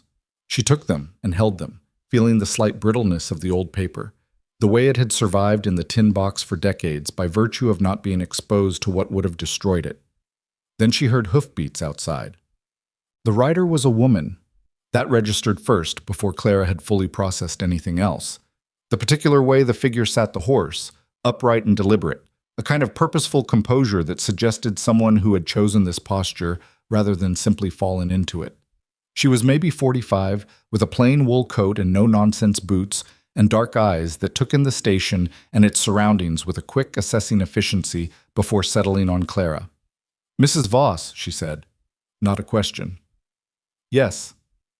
Hedda Marsh. She dismounted without waiting for an invitation and tied her horse to the repaired fence post. I wrote to you from Bismarck. I apologize for arriving unannounced. The letter I sent explaining my plans was almost certainly delayed by the storm. Clara stared at her. You came from Bismarck? After the blizzard? The day after it broke. The trail was manageable. Hedda looked at the station again, more slowly this time. I needed to see the property in person before the hearing.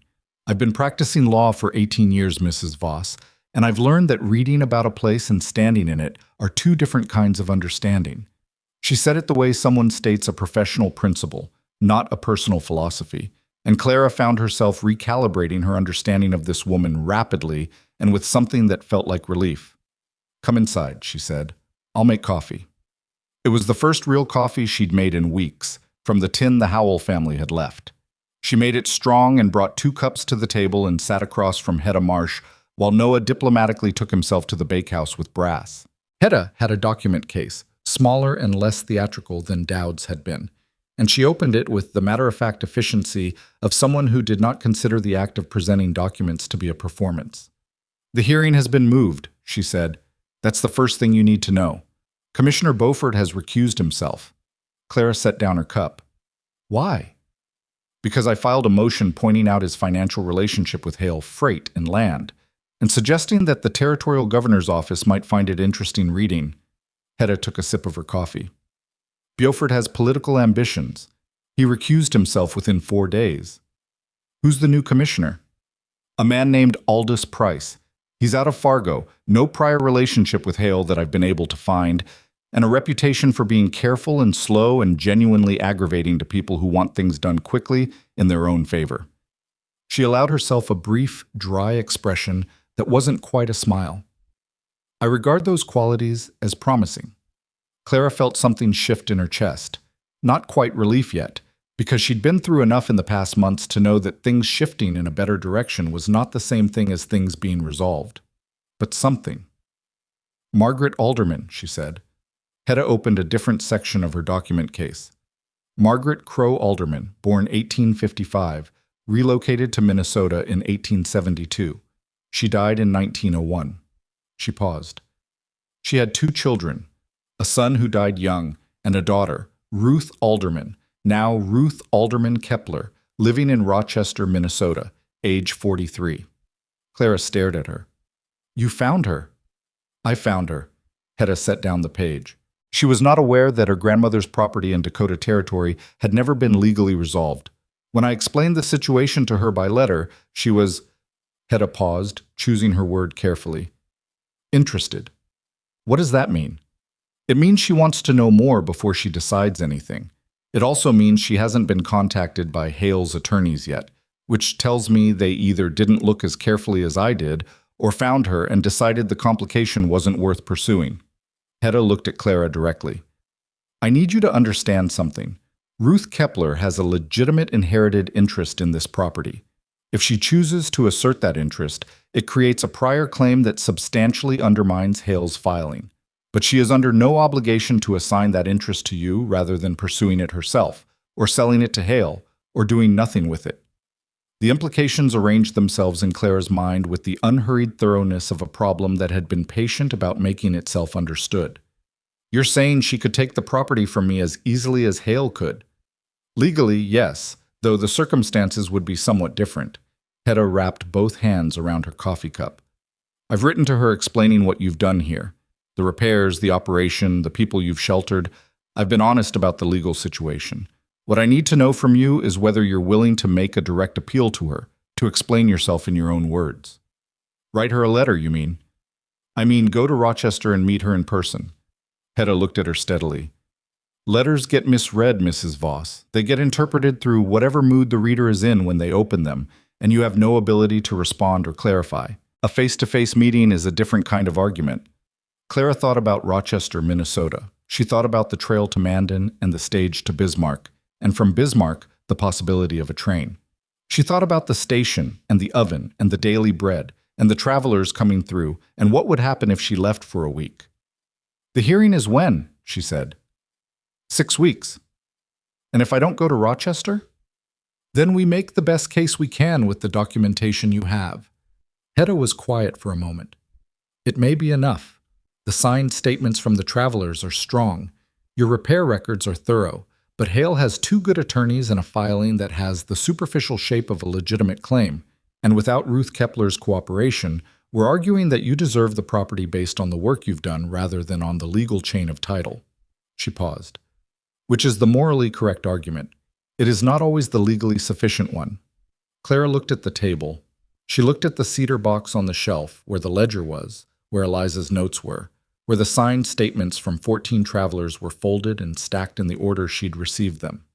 Noah can manage the station for a week, she said. He's been doing half the work since January. Hedda looked at her. He's 10. He's capable. Clara met her eyes. And I don't have another option. Chet. She left 3 days later, on the first stage to Bismarck, which she caught from Mandan at 5 in the morning in the dark and the cold. Noah stood outside the station with Brass beside him and watched her go with an expression he was working hard to keep neutral, and she almost reconsidered twice in the half-mile between the station and the trailhead. She didn't reconsider. She kept walking. Bismarck to Rochester was a 2-day journey by rail, with a change in St. Paul, and Clara spent most of it in a state of preparation that looked, from the outside, like stillness. She went over what she intended to say to Ruth Kepler. She went over it again. She thought about the places where her argument was weak and the places where it was strong, and the difference between what was legally persuasive and what was humanly true, and she tried to figure out which one she was actually going to lead with. She arrived in Rochester in the early morning of the 3rd day, found the address Hedda had provided, and stood outside a modest 2-story house on a quiet street, and took a breath that turned to vapor in the cold air. Then she knocked. Ruth Alderman Kepler was a compact, sharp-eyed woman with her gray-streaked hair pinned up in a practical arrangement and the manner of someone who had learned to read situations quickly and didn't waste time on preamble. She looked at Clara on her doorstep for a moment and then stood back from the door. "You'd better come in," she said. The house was warm and smelled of coffee and something baking. Bread, Clara identified automatically. The smell of a kitchen that was used properly. Ruth led her to a sitting room and brought coffee without asking and sat across from her with the settled composure of a woman who'd been thinking about this meeting since Hedda's letter arrived. My grandmother left Dakota Territory when I was not yet born, Ruth said. My mother spoke of her rarely and of that place less. I knew the story in outline. The station, the oven, the bad winter that finally beat them. She looked at Clara. I did not know the property was in a legal limbo all this time. Neither did I until my attorney found it. No. Ruth held her coffee cup. Tell me about the oven. It was not the question Clara had prepared for, and she said so, which seemed to please Ruth in some way she didn't explain. So Clara told her about the oven. Not the legal version of it, not the evidence version, but the actual version. The cracked arch and the river clay repair. The first small fire that she'd fed almost nothing for an hour. The first bread that had failed and the second batch that hadn't. The notes in the tin box on the shelf. The way the thermal mass held heat in the deep, patient way that no quick fire could replicate. Ruth listened without interrupting. Her expression didn't shift much, but something in her posture changed. A slight softening, or maybe a slight sharpening. Clara couldn't decide which. She left those notes deliberately, Ruth said when Clara had finished. My mother said she was like that, Eliza. She planned for contingencies. She didn't like leaving things unresolved. A pause. The fact that the legal status of the land was left unresolved was my grandfather's doing, not hers. She would have hated knowing that. The notes are well preserved, Clara said. I've handled them carefully. They're in the cedar box with my other papers. Ruth looked at her steadily. You didn't come here just to tell me about the oven. No, I came to tell you that what your grandmother built is still standing and still working, and that I've spent 4 months of hard work making sure it stays that way, and that there's a man named Victor Hale who wants to take it and turn it into something that will benefit no one on that trail except Victor Hale. Clara met her eyes. I'm asking you to assign your inherited interest in the property to me. I'm not asking for charity. I'm asking because the law has a mechanism for this, and I want to use it properly. And what do I receive in exchange? My attorney drafted a document, a reasonable consideration, a sum I'll pay you over 5 years from the proceeds of the station's operation. Clara placed the envelope Hedda had prepared on the table between them. It's not what the property is worth if Hale gets it and develops it, but it's what I can honestly offer, and it's real, and you'll receive every payment on the date it's due. Ruth looked at the envelope without touching it. Mrs. Voss, she said, I'm going to tell you something that isn't legally relevant, but that I want you to understand. She paused. My mother grew up in Minnesota with a woman who spent the rest of her life missing a place she'd been beaten out of. Eliza Crow was not a woman who gave up things easily, and she never made her peace with leaving that station. My mother watched that. Ruth looked at her. I have no interest in that property being in Victor Hale's hands. I had no interest in that before you came to my door. Clara didn't let herself move. Then you'll sign. I'll sign. Ruth reached out and picked up the envelope. But I want one thing beyond what's in here. Tell me. The notes. When you're done with them.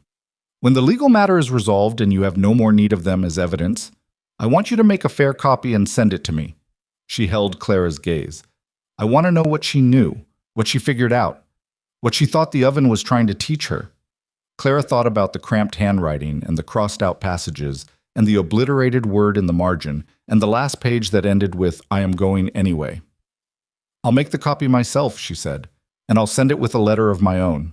Ruth nodded. She set the envelope down and stood. I'll need to have my own attorney review this before I sign. It'll take 2 days. I have time, Clara said. And then, because it was true, I've learned to wait. She was back at the station on the 8th day, 2 days before she'd told Noah she'd return because she'd caught an earlier stage and hadn't wanted to lose the time. She came up the trail in the late afternoon and saw smoke from the chimney and the lantern lit in the window and Brass running toward her from 50 yards out with the unhinged enthusiasm of an animal for whom 2 weeks had felt like an abandonment. Noah appeared in the doorway. He looked at her face, and she watched him read it the way he'd always been able to read her, quickly, accurately, without being taught. It went well, he said. It went well. He exhaled something that wasn't quite a sound. Did she sign? She's signing. Hedda will have the documents within the week. She came through the door and stood in the warmth of the main room, which was warm in the specific way it got when the oven had been burning all day, and the heat had moved through the bakehouse wall into the adjacent space. You kept the oven going. Every day? He said it with a straightforwardness that didn't ask for praise, which was exactly the right tone. I ran low on flour by day 4. Gil Seller's brother-in-law, the merchant you mentioned, he sent a delivery, said to put it on account. Clara stopped. He sent a delivery with a letter saying he wanted to discuss a regular supply arrangement. Noah reached to the shelf and handed her the letter. She read it standing there in her coat, still cold from the trail. The merchant's name was Denton Foyle, and his letter was brief and practical. The letter of a businessman who didn't have patience for ornamentation. He'd heard about the station from Gil Sellers. I understood the operation. A way stop on the trail, reliable bread and water, shelter for travelers in difficult conditions. He was proposing a monthly flour and grain delivery in exchange for a percentage of the trade income from travelers who mentioned Foyle's store as a referral. It was, Clara understood, the difference between surviving and having a foundation. She folded the letter and put it in the cedar box. "You did well," she told Noah. He shrugged in the way he did when he was pleased about something but wasn't going to make a production of it. The Howell family stopped on their way back east, brought a sack of potatoes. He paused. Rose wanted to know if Brass was still here. "What did you tell her?" "I told her he was." She seemed relieved. He looked at her. "What happens now, with Hale?" Clara took off her coat and hung it on the peg by the door and stood for a moment in the warmth of the room, feeling it settle around her. "Now," she said, "we go to the hearing." She crossed to the bakehouse doorway and looked at the oven. The fire was banked low. Noah had learned, without being instructed, the difference between a fire you left overnight and a fire you fed continuously. And the clay face of the oven radiated the particular warmth that she'd come to understand was not just heat, but something more specific than that. The warmth of a thing that had been built right and maintained right and asked to do what it was made to do. It hadn't asked her for anything she couldn't give. It had only asked her to pay attention. She thought about Victor Hale in his offices in Mandan, with his attorneys and his land filings and his planned uses for a property he'd never stood inside, had never fired an oven in, had never fed a stranger from in the middle of a 3-day blizzard. She thought about what he knew about this place and what he didn't know. And she thought about the difference between a man who sees the value of a thing and a man who has built the value himself. She thought about Ruth Kepler signing the document in Rochester, in the sitting room that smelled of bread, with the same careful practicality that her grandmother had pressed into a set of notes in a tin box on a shelf. She went back to the main room and picked up the ledger and opened it to the current page and made the entry for the day. The date, the supplies Denton Foyle had sent, the letter, the returning traveler, the state of the oven. Evidence, record. The accumulation of ordinary days that, stacked against each other, became the only argument that actually mattered. Outside, the late March light was doing the thing it did at this hour, going gold and flat across the snow in a way that didn't promise spring, but at least suggested the possibility of it, eventually, when it was ready. Clara wrote the date at the top of the page in her neat hand and kept going. The hearing was scheduled for a Tuesday in the second week of April, in a borrowed courtroom in the Morton County Administrative Building in Mandan. A room that smelled of pipe tobacco and old wood, and the particular institutional staleness of a space that had hosted too many difficult conversations to retain any particular character of its own. Clara arrived the evening before with Hedda Marsh, having taken the stage from the trailhead in the early morning and spent the journey going over, one more time, the sequence of what they intended to present. Hedda had the documents organized in the careful, hierarchical way of a woman who had spent 18 years learning that the order in which you presented evidence was itself a form of argument.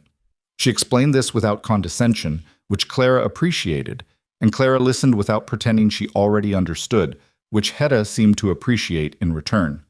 They ate dinner in the hotel dining room, a practical meal, not a celebratory one, and went over the signed statements from the travelers one final time.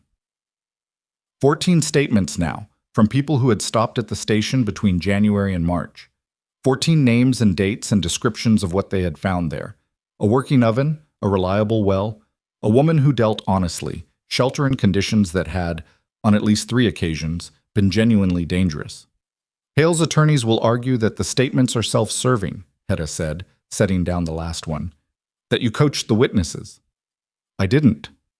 I know. But they'll argue it anyway. Commissioner Price will know it's a weak argument, but they'll make it because it's what they have. She looked at Clara steadily. When they make it, don't react. Don't let your face do anything. My face doesn't do much. Hedda considered this. I've noticed. That's an asset. Clara looked at the stack of statements. What worries you most? A pause that was honest rather than reassuring. The gap in adverse possession. 2 months of continuous occupation is not the standard. Price may agree that your claim is morally persuasive and still find that the legal threshold hasn't been met. And Ruth Kepler's assignment? Changes the argument entirely if he accepts it. Ruth Kepler's inherited interest, assigned to you, gives you a legitimate chain of title that precedes Hale's filing by decades. He's not contesting a squatter's claim. He's contesting a title transfer, which is a substantially harder case. Hedda folded her hands on the table. But assignments can be challenged. Hale's attorneys will argue that Ruth's interest was dormant long enough to have been legally abandoned. It's not a strong argument under territorial law, but Price will have to consider it. What's his reputation for? Being slow and being thorough. Hedda picked up her coffee cup. I consider those the same quality described 2 different ways. Clara slept better than she expected to, which she attributed not to confidence but to exhaustion. The accumulated fatigue of 4 months of hard physical work and 2 weeks of sustained legal and logistical effort on top of it. She was tired in a way that went past the point where anxiety could get much purchase. She woke at 5, dressed in the best of the limited options she had, and went down to the hotel dining room and ate breakfast alone because Hedda was already in the courtroom arranging her documents. The dining room had 3 other occupied tables. At one of them, she recognized Aldrich, Victor Hale's man, the one who'd come to the station with his practiced smile in February. He was eating with 2 other men in good coats who had the compressed, purposeful energy of people preparing to do a job. Lawyers, she assumed. He saw her at the same moment she saw him, and for a fraction of a second something moved across his face, not quite discomfort, but something adjacent to it. She looked away and finished her breakfast. Victor Hale arrived at the courthouse at 8:30. Clara had not met him before. She'd understood this was likely, but hadn't thought carefully about what it would feel like, which turned out to be stranger than she'd anticipated. She had constructed, over 4 months, a very specific idea of who Victor Hale was, the idea built from Aldrich's smooth manner and Dowd's self-important document case, and the filed papers with their dense legal language, and the casual assumption embedded in all of it that a poor widow with a broken-down station had no realistic means of resistance. The man who came through the courthouse door was perhaps 60, heavy-set in the way of men who had once been physically substantial and had softened with prosperity. He wore a good coat and carried himself with the settled ease of a man for whom the world had generally arranged itself according to his preferences.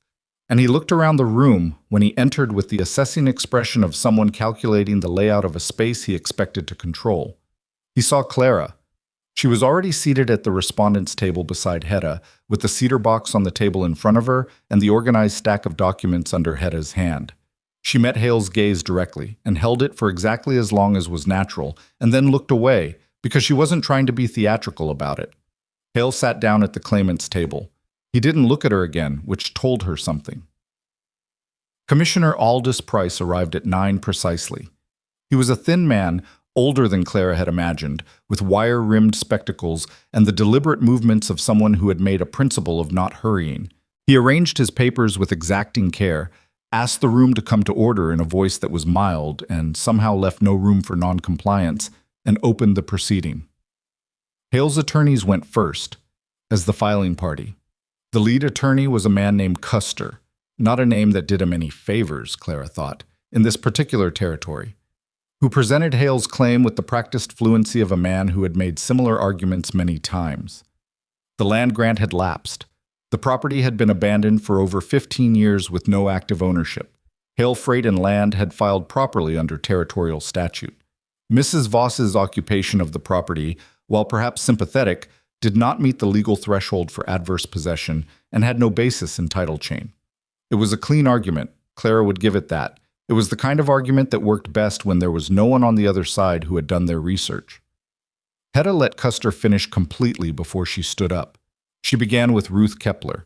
She presented the 1861 land grant to Thomas Crow, the original document, obtained from the Territorial Records Office, showing the legal boundaries of the Crow Station parcel and the name of the original grantee. She presented the probate research showing that Thomas Crowe's estate had never been properly resolved after his death in 1871.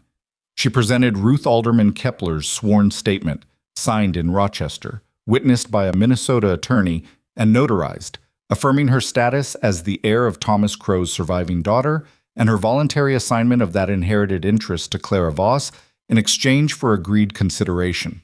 She presented the assignment document itself, signed, witnessed, notarized. She placed it in front of Commissioner Price with the particular quiet of a person who understands that some things speak better without accompaniment. Price looked at it for a long time. He looked at it the way he looked at everything, slowly, without apparent hurry, giving it the full attention it deserved and not a fraction more. He set it down and looked at the land grant and looked at the assignment again. Custer was on his feet. "Commissioner, the assignment of a dormant interest." "I can see what it is, Mr. Custer." Price's voice was mild. "Sit down." Custer sat. Price looked at Hedda. "The gap between the original grant and the assignment, the period of dormancy. You're arguing that the interest survived throughout?" "I am. Under territorial statute, an unresolved estate interest does not lapse without a formal declaration of abandonment by the interest holder. No such declaration was ever made. The interest existed in probate limbo from 1871 until Mrs. Kepler's affirmation last month." Hedda paused. "It was dormant. It was not extinguished." "Mr. Custer, your response." Custer's response was the argument Hedda had predicted. The dormancy argument, the abandonment argument, the length of time elapsed. It was delivered with skill, but Clara could hear, underneath the skill, the hollow space where the strongest version of his argument should have been. He was working with what he had, and what he had was not enough. Price listened without expression. When Custer finished, Price made a note and then said, "I'd like to hear from the respondent about the property's condition and her activities there." Clara stood up. She had prepared for this, and also knew that preparation only went so far, that at some point you were standing in front of someone who was going to make a judgment about whether you were telling the truth, and the only thing that worked for that was actually telling it. She told the truth. She described the property as she had found it in January. The collapsed roof section, the open window frames, the frozen floor, the bakehouse with its seized iron door and cracked arch. She described the repairs she had made one by one in the order she had made them, with the approximate dates and the materials. She described firing the oven for the first time in the first batch of bread that had failed, and the second that hadn't. She described the travelers, their names, where they were going, what they had left in exchange for bread and water and shelter. She described the blizzard in March, and the 12 people who had been inside the station for 3 days and had left alive. She did not try to make it moving. She did not try to make it dramatic. She stated it the way she had written it in the ledger, factually, specifically, in the order it had happened. When she sat down, the room was quiet in a particular way. Price made several notes. He looked at the cedar box on the table. "Mrs. Voss, the records you've described, the ledger, the trade entries, the repair documentation, you have those with you?" "Yes." She opened the cedar box and produced them, organized in the same sequence she'd described. He examined them for a long time. He examined the signed traveler statements. He examined the copy of Eliza Crow's notes that Clara had included, not as a legal document, but as contextual evidence of the property's history, Hedda's idea, and a good one. He looked at the last page of Eliza's notes, at the cramped handwriting and the sentence, "I am going anyway." He set it down. "I'm going to take a recess," Price said. The recess lasted 2 hours, which was long enough for Clara to drink 3 cups of bad coffee in the building's small anteroom, and for Hedda to review her documents one more time, and for Noah, who had arrived on the morning stage with Denton Foyle's brother-in-law, who had offered to drive him, and had apparently spent the journey telling Noah about freight logistics, in a way that Noah had found genuinely interesting, to find his mother in the anteroom and sit beside her without saying much. "How did it go?" he asked. "I don't know yet." Did Hale look worried? Clara thought about this. He looked like a man who isn't used to situations he can't control. Noah considered that. Is that the same as worried? Close enough. Hale's attorneys spent most of the recess in a separate corner of the building, in conversation that involved low voices and the occasional sharp gesture. Hale himself sat apart from them with the rigid stillness of a man exercising considerable discipline over his expression. Once, across the length of the building, his eyes met Clara's. She looked at him steadily. He looked away first. She didn't feel triumphant about that. She felt tired and cautious, and aware that the recess ending didn't mean anything was settled yet. When Price came back to the room and arranged his papers with his characteristic unhurried precision and looked up, Clara realized she was holding her breath and let it out slowly. "I've considered the filings and the evidence presented in this proceeding," Price said, "and I want to address each element directly." He addressed the adverse possession claim first. Clara had not met the standard time threshold, he confirmed, which was the ruling she'd expected and which Hedda had prepared her for. 2 months of continuous occupation was not sufficient under territorial statute. On that basis alone, the claim could not stand. Hale shifted at his table. Then Price turned to the assignment. "The assignment of Ruth Alderman Kepler's inherited interest is a different matter," he said. "The original grant to Thomas Crow in 1861 was a valid conveyance. Mr. Crow's death in 1871 did not extinguish the grant. It placed it in probate, unresolved. The claimant's assertion that dormancy equals abandonment is not supported by territorial statute, and I find no legal basis for the argument that the passage of time alone, without a formal declaration of abandonment, extinguishes an heir's interest in real property." Custer was very still. "The assignment executed by Ruth Alderman Kepler is a valid legal instrument transferring her inherited interest to Clara Voss," Price continued. "That interest predates and supersedes Mr. Hale's filing. The property described in the 1861 grant to Thomas Crow, the parcel presently occupied and improved by Mrs. Voss, is therefore conveyed to Mrs. Voss by right of assignment, effective from the date of execution." He looked up from his papers. "The claim of Hale Freight and Land is denied." The silence that followed was the kind that has weight to it. Not the absence of sound, but the presence of something that hasn't settled yet. The moment between a stone hitting water and the ripples beginning. Clara heard Hale's chair scrape back. She heard Custer's voice, controlled but tightly so, beginning an objection that Price acknowledged and noted and dismissed in the same calm, unhurried breath. She heard Hedda beside her exhale something that was almost a word but not quite. She sat very still. Noah, beside her, put his hand on the table between them, which was not quite reaching for her hand but was in the vicinity of it, and she put her hand over his, and they stayed like that for a moment, while the room sorted itself into the aftermath of what had just happened. Hale left the courthouse without speaking to her. She had not expected him to, but she had been aware, in some corner of her attention, of the possibility. The confrontation some part of her had been braced for since January, the moment where the man who had sent Aldrich and Dowd and his attorneys and his filed papers would finally face her directly and say something. Threaten, explain, justify. Something.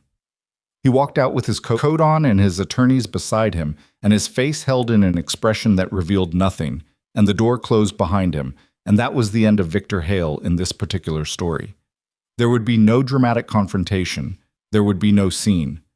Sometimes the thing you've been braced for simply doesn't happen, and the absence of it is its own kind of answer.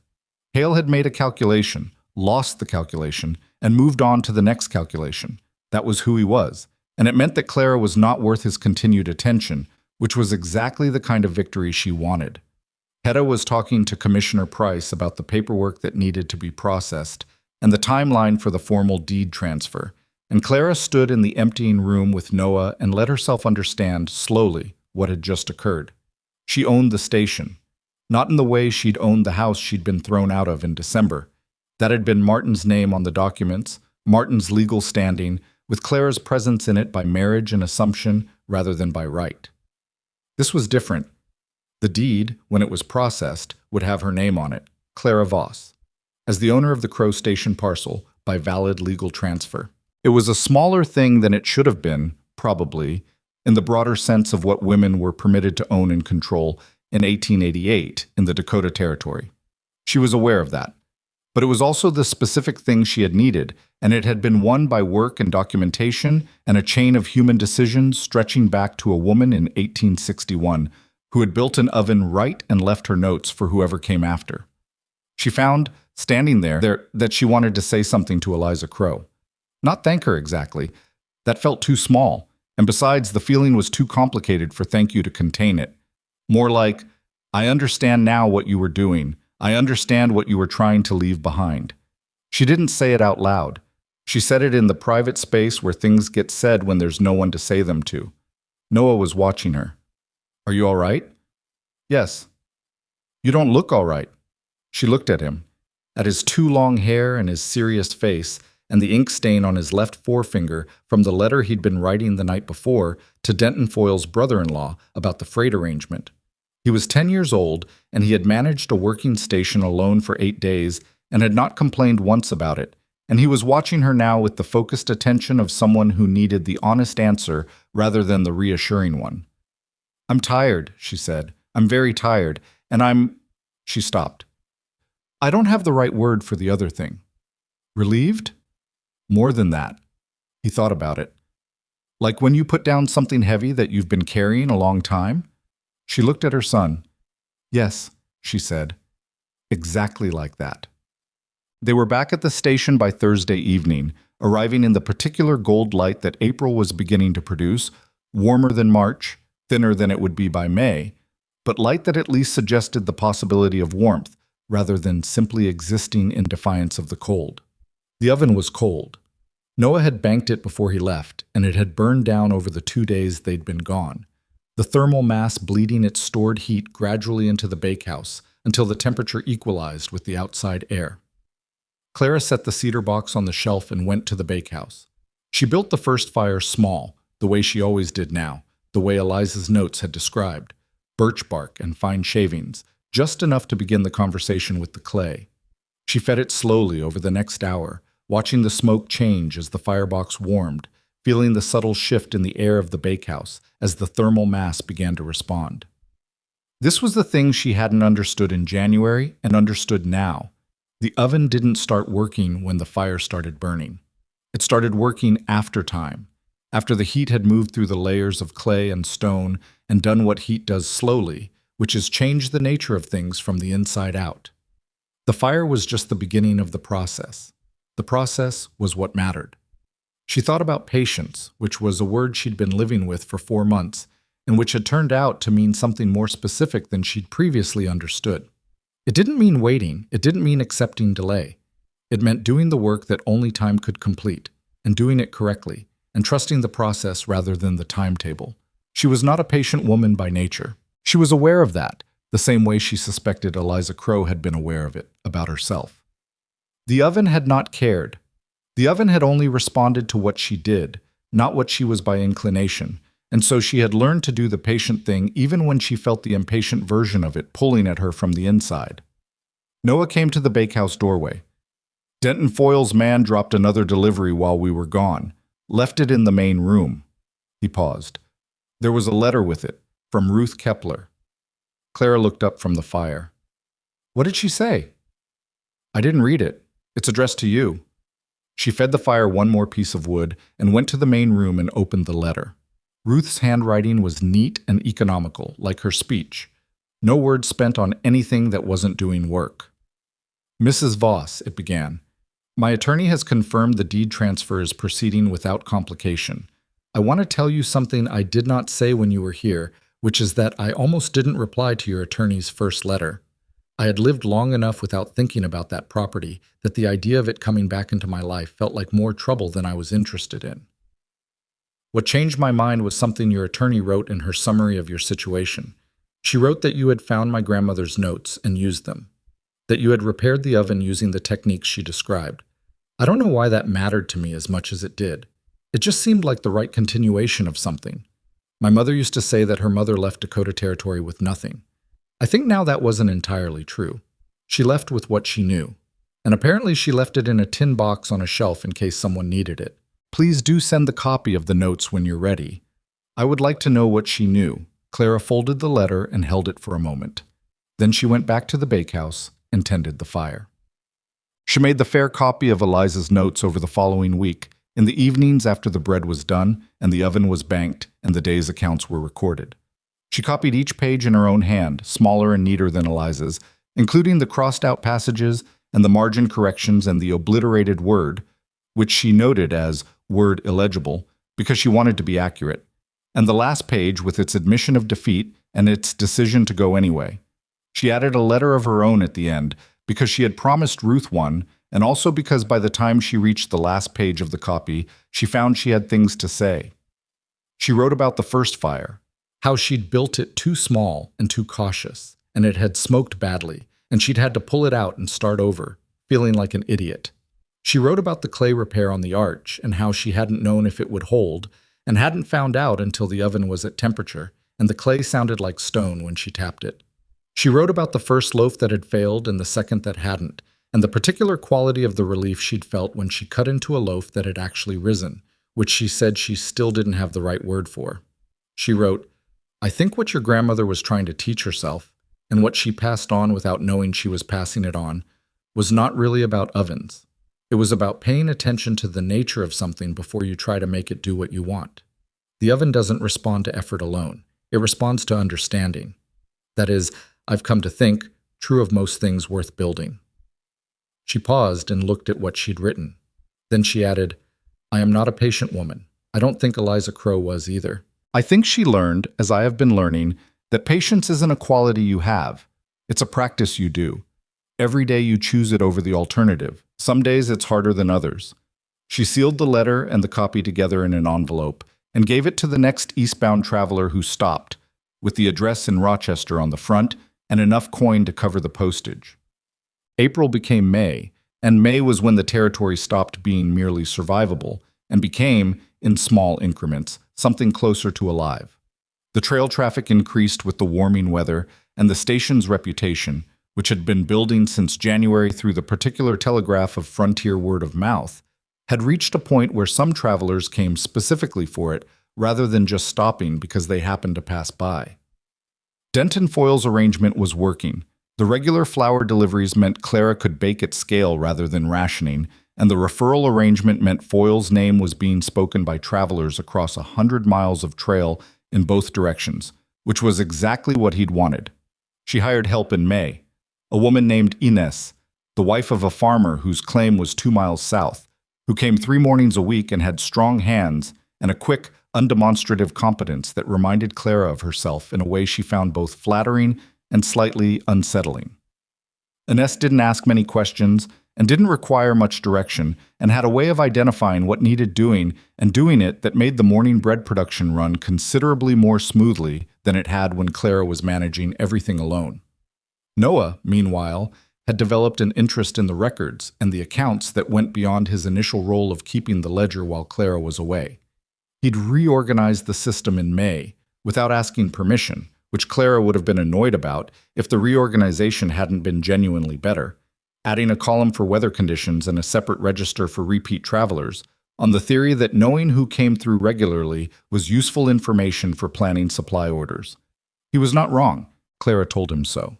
He accepted this with the equanimity of a person who had already known he was right and didn't require the confirmation, which was a quality she found both admirable and mildly irritating, the same way she found most things admirable and mildly irritating when they reminded her of herself. The formal deed arrived in late May, carried by a courier from the county office. It was a single page, legally dense, with Clara's name printed in the appropriate blank and Commissioner Price's signature at the bottom. It was not beautiful. It was not dramatic. It was a piece of paper with legal language on it that said, in the elaborate circumlocution of official documents, that this place was hers. She put it in the cedar box. She did not hold a ceremony or make a speech or do anything that could be described as marking the occasion, because that was not who she was, and it had not been that kind of journey. Not the kind with clean moments of arrival, but the kind that moved forward in accumulated ordinary days until you looked back and realized how far you'd come from where you started. She went to the bakehouse and fired the oven. One evening in June, she came out of the bakehouse and found Noah standing in front of the oven with his arms folded and his head slightly tilted, in the posture he'd developed for problems he was working through below the surface. "What?" she said. "Nothing. I was thinking." "About what?" He was quiet for a moment. "She built this oven and then she left. And then nobody used it for 20 years, and then you came and fixed it and used it. And now..." He gestured at the bakehouse, the main room, the station in general. "It's this." "Yes." Do you think she'd be upset that someone else is using it? Clara considered the question seriously because it deserved a serious answer. She thought about Eliza Crow's notes, the frustration visible in the pressed handwriting, the second thoughts in the margins, the last page with its admission and its decision. She thought about a tin box on a shelf in a bakehouse that had been abandoned for 20 years, still there, still holding what had been put in it. No, she said. I think she'd be glad the oven is still burning. Noah thought about this. Can I fire it tomorrow, the morning batch? She looked at him. He was asking in the way he'd learned to ask for things he'd already thought through carefully. Not impulsively, not as a test, but as a genuine request from a person who had considered whether he was ready for something. You've watched enough times, she said. I know the process. You know the theory. It's different. I know. He met her eyes. But you had to do it the first time too. She had nothing to argue with in that. She thought about January, the seized iron door and the cracked arch and the birch bark fire she'd built the size of her two fists, and fed almost nothing for an hour, feeling ridiculous, feeling uncertain, feeling the gap between what she knew from reading about something and what she knew from doing it. Don't rush the first fire, she said. I know. I mean it, Noah. It doesn't matter how slow it seems. Mama. He looked at her with this patient steadiness of a 10-year-old who had been listening carefully for 4 months. I know. She let out a breath. Okay. In the morning, she stood in the bakehouse doorway while he built the first fire, and she kept her hands at her sides and her face still, and she did not intervene, even when he fed the fire a fraction more than she would have at that stage, and she felt the instinct to say something rise up in her and chose to let it go. He was reading the oven the way she'd learned to read it, watching the smoke, feeling the heat coming back out of the chamber, adjusting by observation rather than by formula. He made one error and corrected it himself before she'd fully registered that it was an error. He fed the fire in the patient increments that the oven required, and after an hour the clay face of the oven was beginning to radiate in that deep, considered way that meant the thermal mass was responding. He didn't look at her for approval. He watched the oven. Clara stood in the doorway and watched her son and thought about what she would tell someone, if they asked, about what this year had taught her. She thought she'd say something like this, that the frontier didn't care about your intentions. It didn't reward effort by itself, or suffering by itself, or even intelligence by itself. What it rewarded, what it responded to, was the combination of understanding and persistence. Knowing the nature of a thing and continuing to work with that nature even when it was slow and uncertain and nothing was guaranteed. She'd learned that from an oven. She'd learned it from a woman she'd never met, through notes left in a tin box on a shelf. She'd learned it from the accumulated days of January and February and March, each one asking her to do the same thing over again and doing it anyway. She was not a patient woman. She had not become one. What she had become was a woman who did the patient thing regardless, which was not the same as having the quality, but was, in practical terms, equivalent to it. That was the lesson the oven had taught Eliza Crow. That was the lesson Eliza had pressed into her notes, whether she'd known she was writing it or not. Not that patience was a virtue to be cultivated in the abstract, but that patience was a practice to be done in the specific, this fire, this clay, this particular morning, this next thing, and then the next. The bakehouse smelled of warming clay and the first faint trace of heat coming off the oven's face. Brass was asleep in the doorway behind Clara's feet, his copper coat catching the early light in that way he had, as if even the quality of his sleep was slightly more than ordinary. Noah reached forward and adjusted the iron door by a fraction, changing the draw, and the fire inside responded the way fires respond to the right attention. It settled into itself and burned cleaner. Clara watched. She thought about the deed in the cedar box, and the ledger with its careful entries, and the stack of signed statements from 14 travelers who had been warm and fed in a building that had been abandoned for 20 years. She thought about Ruth Kepler in Rochester, who had perhaps by now received the copy of her grandmother's notes. She thought about Eliza Crow leaving, going anyway, as she had written, though she hadn't learned the lesson, and what it meant that the thing she'd built had outlasted her departure. Some things survive because they're sturdy. Some things survive because they're maintained. And some things survive because someone comes along who understands what they are and what they were made for and decides, for reasons that might not be entirely rational, that they're worth keeping. Clara had made that decision in January in a broken building in a Dakota winter with nothing to her name and a 10-year-old son and a borrowed mule and a box of papers. She had not made the decision because she was certain it would work. She had made it because not making it was not something she could live with. That was the only truth she was certain of. Not that the strong survive, or the clever, or the lucky, though those things mattered and she wouldn't pretend otherwise, but that the ones who refused to define themselves by what they'd lost had a different relationship to what came next. Not a guaranteed one, not a smooth one, just a different one. Noah turned from the oven and looked at her. "It's warming," he said. "Yes," she said. "It is." The oven held the heat the way it had always held it, from the inside out, slowly, in the deep, patient way of something built to last. The fire was small, but it was right, and the clay was doing what clay does when it's properly worked and properly tended. Outside, the June morning was opening up over the Dakota plain in that enormous, indifferent way it had, the sky going from gray to pale gold to the particular wide blue that made you understand, viscerally, what people meant when they talked about the size of the West.